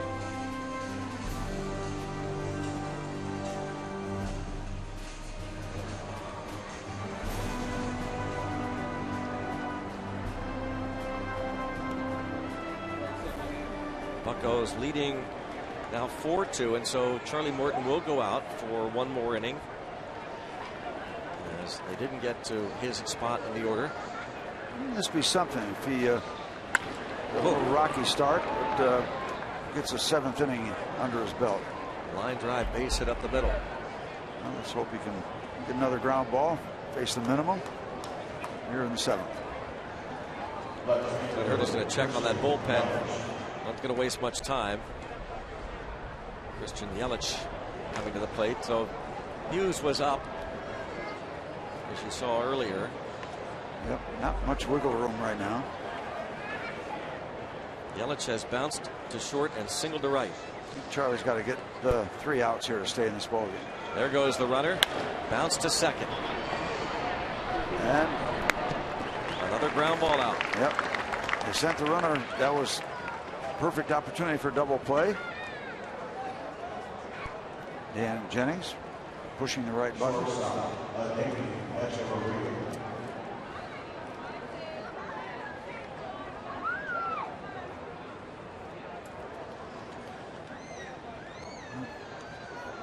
Charlie's where he wants to be in the batting order. However, Echeverria came into the game hitting .305.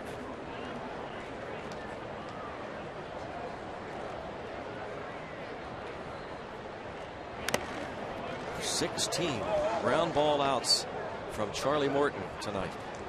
Echeverria bounced out his last time, doubled over the head of Gregory Polanco in his first at bat. He sees a slow curve. First delivery of this at bat. Slow curve will slow these hitters down. Tapped back to the mound. 2 outs. Another ground ball out. And that's why I think it's a good idea to send him back out there. He's Charlie now. Whatever the reason. Whether it's a tired arm or just getting more into his ball game. And now we'll have a pinch hitter. It'll be Ichiro Suzuki. Yesterday picked up his career hit number 2,876, tying Mel Ott for 41st on the all-time hits list. Friday night he broke out of a tie with Babe Ruth, 42nd on the all-time list, the longtime Mariner. Yeah, it's so strange to see him in a pinch hitting role. Now there's the typical Ichiro swing. The body has left the scene, slapping the ball the other way. Full body turn. Donnie Kelly, by the way, the Pittsburgher, is on the disabled list, and a bouncing ball to third. Harrison to first. Charlie Morton likely done for the night, and what a return to the rotation. 18 ground ball outs. They should be standing up for him right now. Charlie Morton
this Memorial Day. A couple of big home runs. Francisco Cervelli, a 3-run shot in the second over the Clemente wall. Pedro Alvarez, an opposite field home run in the 6th. And boy, well deserved hug from his battery mate. What a job those two did. 18 ground ball outs, 21 possible outs. 18 of them came via the ground ball. The other 3 were strikeouts. And here is former Bucco Vin Mazzaro. And check this out. Charlie Morton, first start, 7 innings, no free passes. Yeah. Not one walk. It's so impressive again to go back and think about what a disaster that last start was before the season. You were really concerned. 1 2/3 innings, 5 walks, couple of hit batters, 2 wild pitches, 6 runs. He goes down to the extended spring training, works on those mechanics, some minor league rehab starts, and boy, he just slides into this rotation. What a job. Yep. Jose Tabata pinch hitting for Morton. 3-to-1 percentage fastballs over anything else. Breaking balls, change-ups.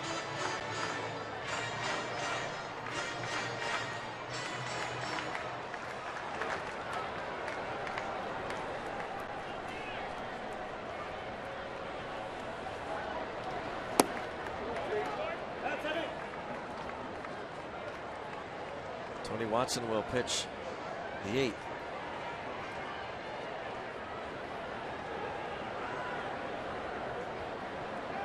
Steve's tips to win before the game. Battery. The Cervelli Morton combo. Well, you were spot on with that one. Tabata goes down swinging. Not quite spot on with the Giancarlo thing. He did not keep him grounded. Well, but everybody else he did. Nobody can keep him grounded. No, everybody else. And you know, if he's going to give up a home run to him, make it a solo shot. Yep. Because no walks, as you mentioned. And Stanton did have the ground ball, albeit a hard ground ball. RBI single his first time up. 2 base runners since the Stanton home run for Charlie. After that home run in the 3rd, just 3 more base runners, but one of them eliminated by a double play. 87 pitches, 63 of them for strikes. Well, you know, we've always said when Charlie is healthy, Charlie Morton's a good major league pitcher, and that's been the case for years. Yeah. It's just getting Charlie healthy. Josh Harrison needs a hit to keep that streak going.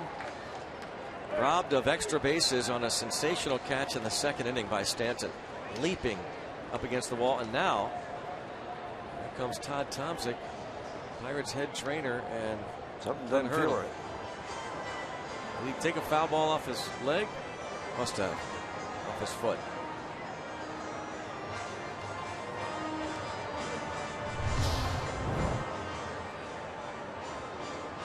No? When this happens, you wonder about those obliques. No foul ball off his foot or anything. That was the first pitch. The last pitch was a foul ball, but didn't hit him. That first pitch looked like he grimaced a bit.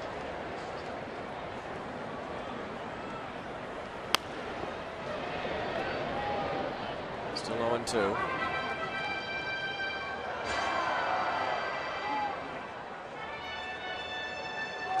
Souvenir night.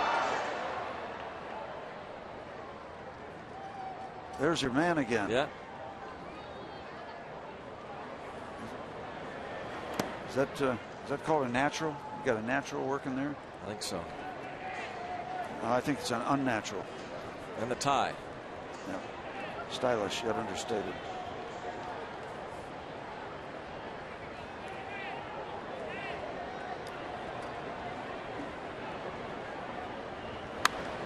Well, these Marlins who came to town having won 2 straight after an 8-game losing streak had some fun down in Miami. Giancarlo Stanton and the boys celebrated Dan Jennings' first win thanks to a Martin Prado walk-off extra inning single. Prado homered in yesterday's win. Dan Jennings becoming the 14th manager in Marlins history. Team that won a couple of World Series. 1997, of course, under Jim Leyland. Have you ever seen their 2003 World Series ring? A little gaudy, isn't it? It's a doorknob. Lanny used to call it a doorknob, and he was right on the money. Jack McKeon managed that World Series team, taking over for Jeff Torborg in 2003. And down on strikes goes Harrison. And we also, a little bit late in passing along our thoughts and prayers to Katie Leland O'Connor. Her mom, Laverne, passed away at the age of 89 last week. So, Katie and your 9 siblings, thinking about you and your family. 2 down as Polanco steps to the plate.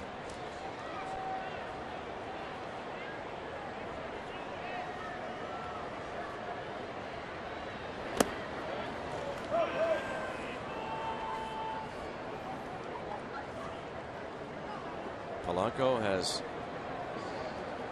tried to bunt for a hit, walked and lined out. Sure does have that third baseman pulled in here. Way in.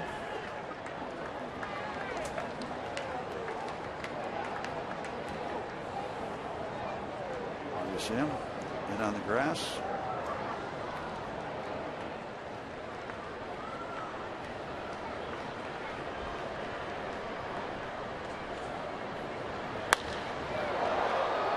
Toward left and Yelich.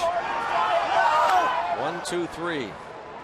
The Bucks lead going to the 8th inning, 4-2.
The veterans come out and guys supporting or fighting for our country, come out and join us and take BP and bring their families out, and that's really important to have them out and also to have us out there, mingling with them, sharing stories, just talking to them and getting to know them and what they've been through and know that we're behind them 100%. Tony Watson, his thoughts as the Pirate left-hander takes over in the 8th inning. The Buccos up 4-2. 13 consecutive scoreless appearances over 15 innings. That's how good Tony Watson has been.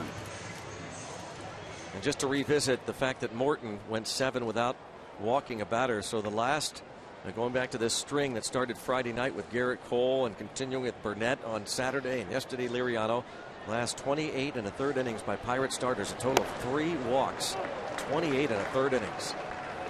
There's a strike on D. Gordon. Well, if you were watching when the ball game started, you could see the rankings of Pirate starters. They're in the top 2 in so many areas. Nice play by Cervelli. As Gordon tries to bunt for a hit, we'll go downstairs to Dan Potash. Well, it is Monday, which means we are less than 24 hours away from Twitter Tuesday. And our guest, that man right there, number 44, Tony Watson. We asked you on Twitter earlier this afternoon to send us your questions. You may continue to do so all night long. We'll pick the best of the best tomorrow. Just make sure you use the hashtag Bucks Tuesday as we get ready to see what's going on with number 44 tomorrow during our broadcast, guys. All right, Dan, we'll look forward to that. Tony Watson, an interesting guy, very understated. Chooses his words carefully. 0-1, but boy, he's so consistent.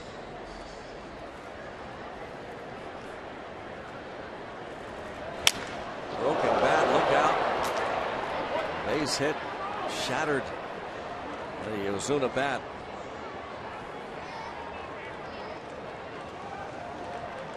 Right fielder Giancarlo Stanton. Some kindling. Josh Harrison couldn't get out of the way.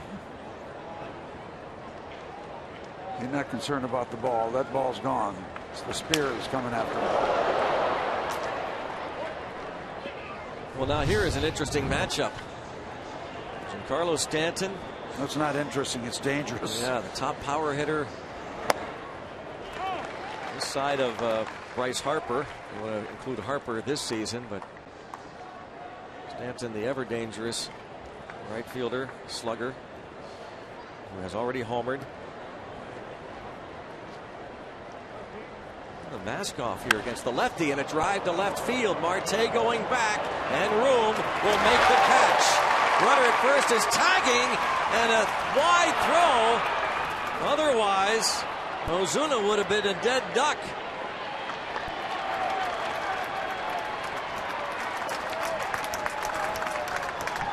So the ballpark contains Mr. Stanton.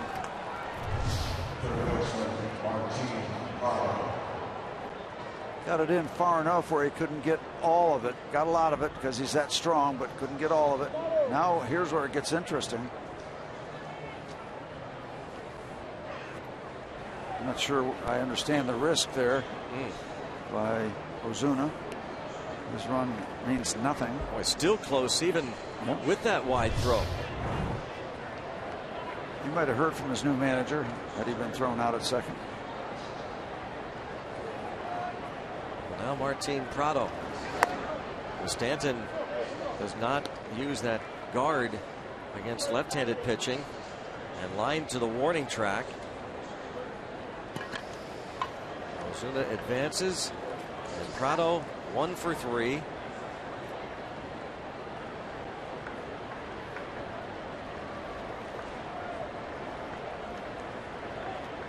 A couple of the big guys showing they can hit home runs the opposite field tonight with Stanton and Alvarez.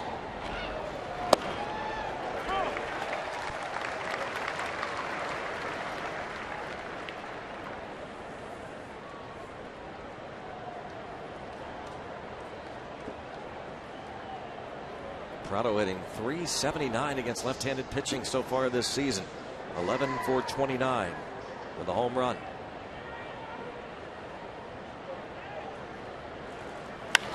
Grounded to the shortstop, Mercer. And on to first, Tony Watson puts up the 0.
of the Pittsburgh Pirates and may not be reproduced or retransmitted in any form.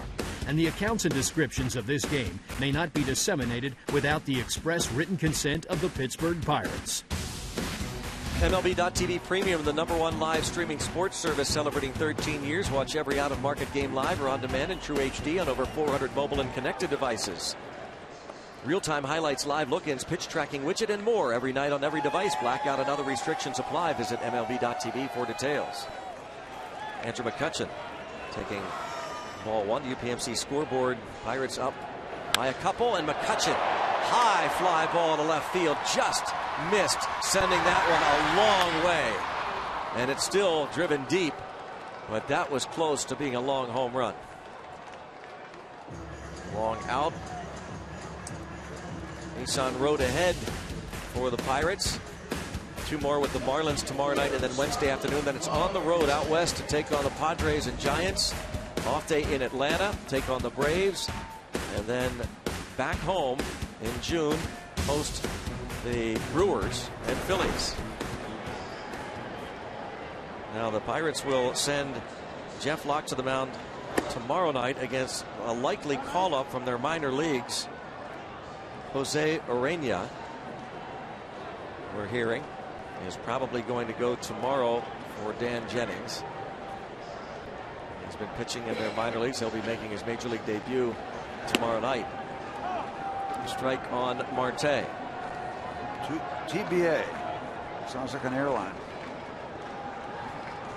Dan Herron, part of this rotation.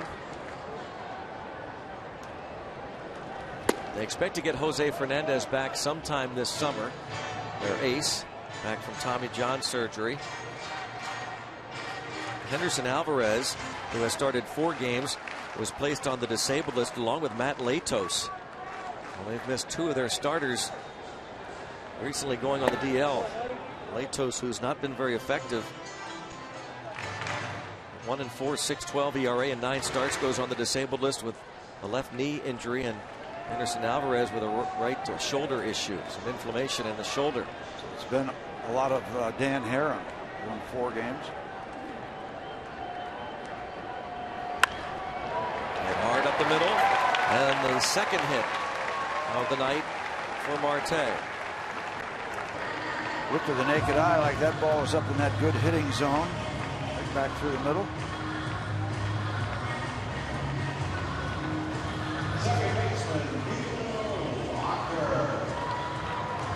David Phelps gave up the 4 runs in 6 innings on 8 hits. Now Vin Mazzaro pitched to 1-2-3 7th. Gives up a 1-out single to Marte. Here is Neil Walker. Last 2 times up, struck out looking. First at bat was a base hit, was aboard when Cervelli homered.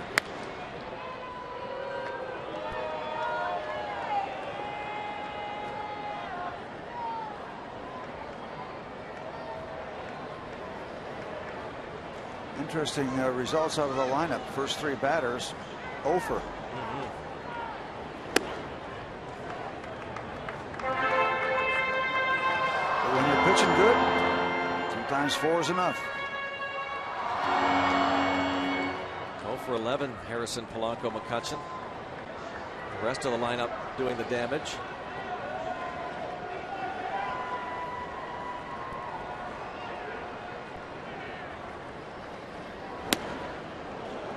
Mazzaro, 93.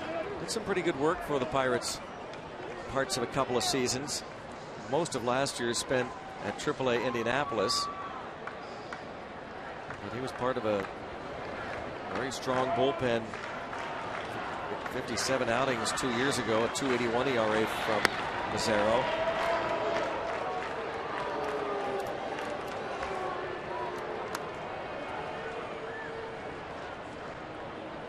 Marte caught stealing in the 6th. Part of a strike him out, throw him out double play with Walker looking at a called 3rd strike. Mazzaro just up from the minor leagues.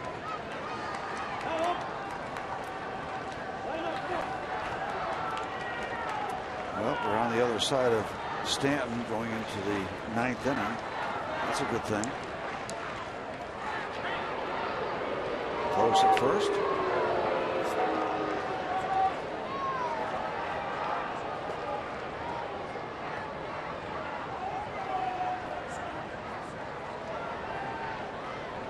Adjust the mitten.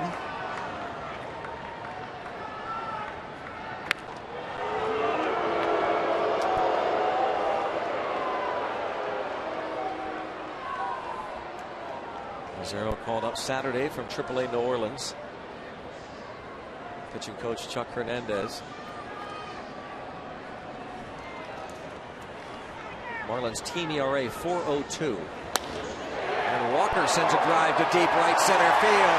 And Neil Walker hits one off the wall. Marte is going to be waved home by Rick Sofield. Here comes the throw to the plate. He is out at the plate. Great relay. The Marlins did everything right to nail Marte at the plate. Almost got enough to get it out of here.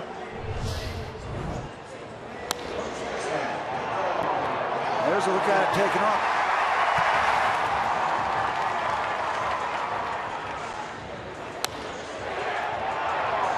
There's the hesitation. I don't know. That never looked like it was going to get caught. I was surprised too. No idea how he didn't score. That's just kind of a stunner. But from down there, he thought apparently that Ozuna was going to have a shot at that ball. But you can see it was a very late start for Marte. Late start and then hesitant going into second. And then, as you said, the Marlins did it all perfectly from the warning track in right center field. You mentioned that they're the highest ranked defensive team in the National League. Many times it's got more to do than just the lack of errors.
Episode, Starling Marte's bat is switched on and paying benefits in the 4-hole.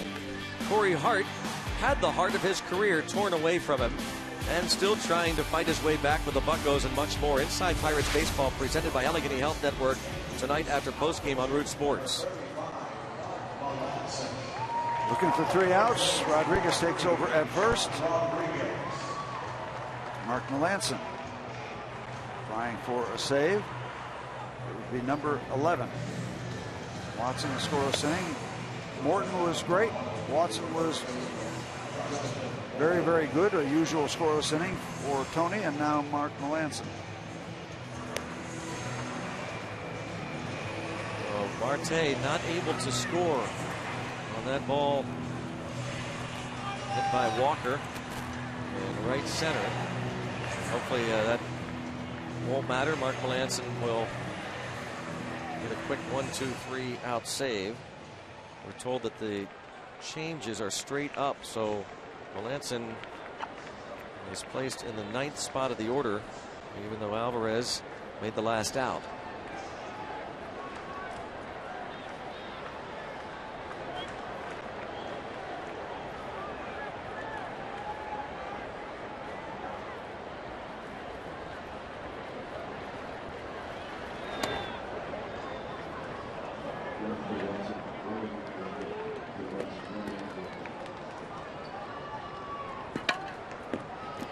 Justin Bauer at the plate. 1 for 3 against Charlie Morton.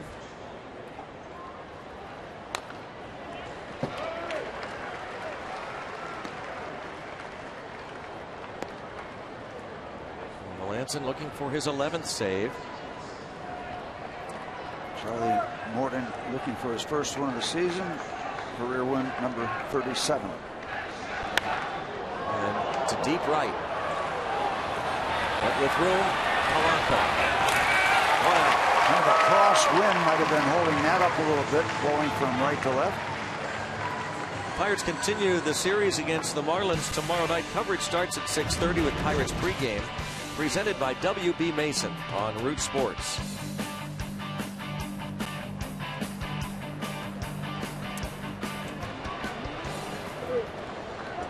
Jeff Locke tomorrow night. By the way, the Pirates activating Charlie Morton off the disabled list today. They designated for assignment one of their relievers, Radames Lees. Pirates signed him to a $1 million contract over the winter, but he's been DFA'd, so available to all the other clubs. Here's JT Realmuto, the catcher, 1 for 3.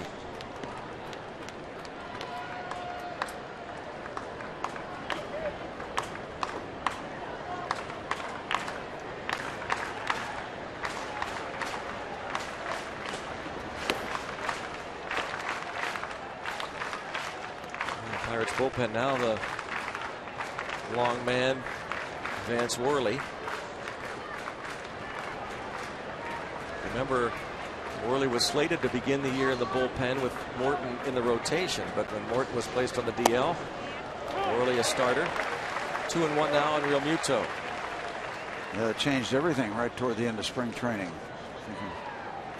Worley, Locke, Worley. All of a sudden became both of them. Bounce toward Mercer. Gets rid of it quickly. A speedy catcher is retired. 2 down. 1 more out to get. And the Pirates will have won 4 in a row and 5 of their last 7.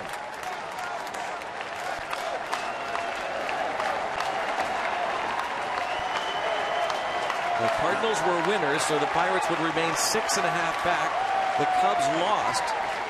The Bucks would move to within 2 games of the second place Cubs in the Central. Over 20,000 people on their feet. Christian Yelich. 20,046 to be exact, the announced attendance.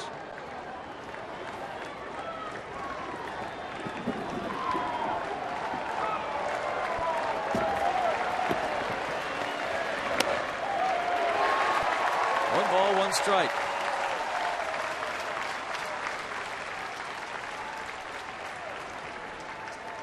And Lanson looking for his 11th save. More pitching, more pitching. Never get enough good pitching. Now out in front. 1-2 on Christian Yelich.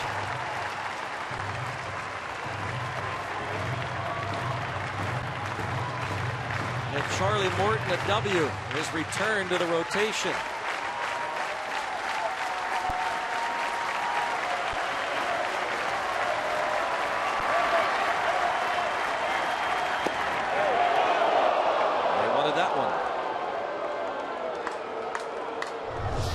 Got the flinch from Gabe Morales, home plate umpire, and they could have. That could have been rung up and justified in terms of location. 2-2.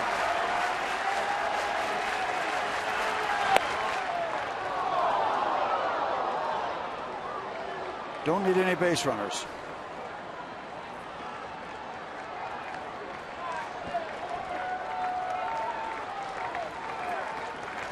Yelich has only walked 10 times this season.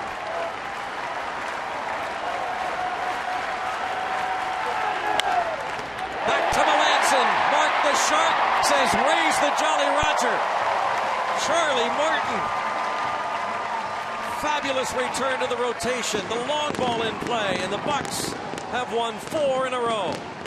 And it took Charlie a few innings to get his act together, get back to his patterns, his location. He did that and really finished strong. You can't beat strong starting pitching.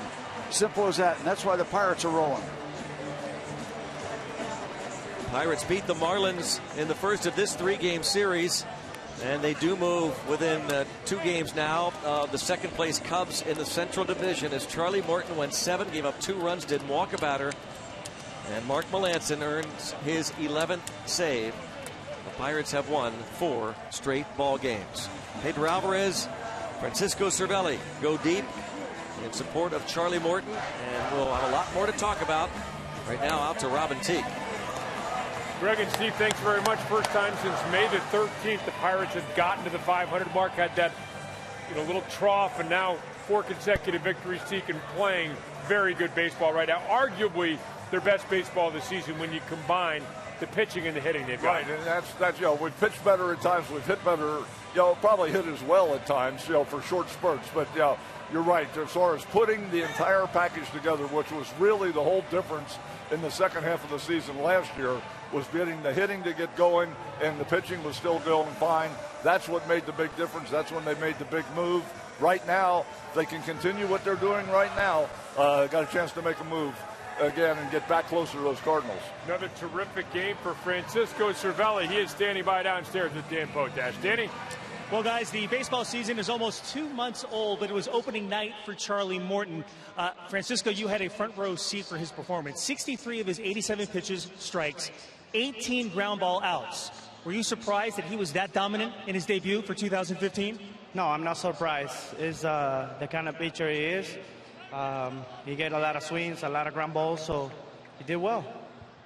Maybe it was just the way we watched the game, but he seemed to have his way with the Marlins in the 5th, the 6th, and the 7th inning. He was on the mound for a very short amount of time. Did he get stronger as the night went on? Yeah. If he make the other guys swing, he's going to be a success because he got a heavy sinker and he's capable to do a lot of good things. Now it's not all about him. 2 more hits for you again after 3 hits yesterday. Your first home run as a Pittsburgh Pirate. You're batting well over 350 in the month of May. Why have you seen the ball so well, and do you not want to see June coming around the corner? I don't know. I just see the ball and swing. That's all I do. But I hope I can continue doing it a good job. And we've been battling, and we're going to give them a good show. Okay, don't change a thing. Just keep hitting the ball. Thank you. Thank you very much. Francisco Cervelli and the Pittsburgh Pirates win their 4th straight. Guys.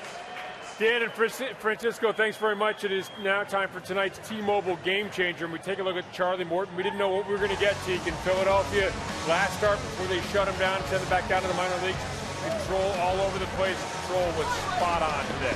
Right. I mean, he pitched well during his rehab assignments. We've seen before that that's not always a true indicator. Pitching against minor league competition or even an extended spring. But Charlie was spot on tonight. 16 ground ball outs.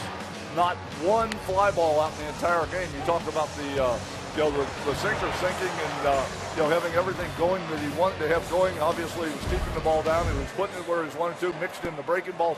He did everything he would want to do at any particular point in time. During his career, he was able to come off a rehab assignment and do that after being that bad in Philadelphia that they had to actually take him and send him back to spring training and try to get him back together. Whoever pieced him back together down in Florida, the super glue was holding real good. Yeah, incredible stuff too when you consider the 2 double plays, 18 ground ball outs, 3 strikeouts, not 1 out for a sinker ball pitcher in the air. Almost a perfect game really for Charlie Morton in that regard as he pitches the Pirates to a 4-2 victory. Coming up next on Pirates Postgame, presented by the Allegheny Health Network. Complete highlights, postgame reaction, and analysis from Teague. That's all up next.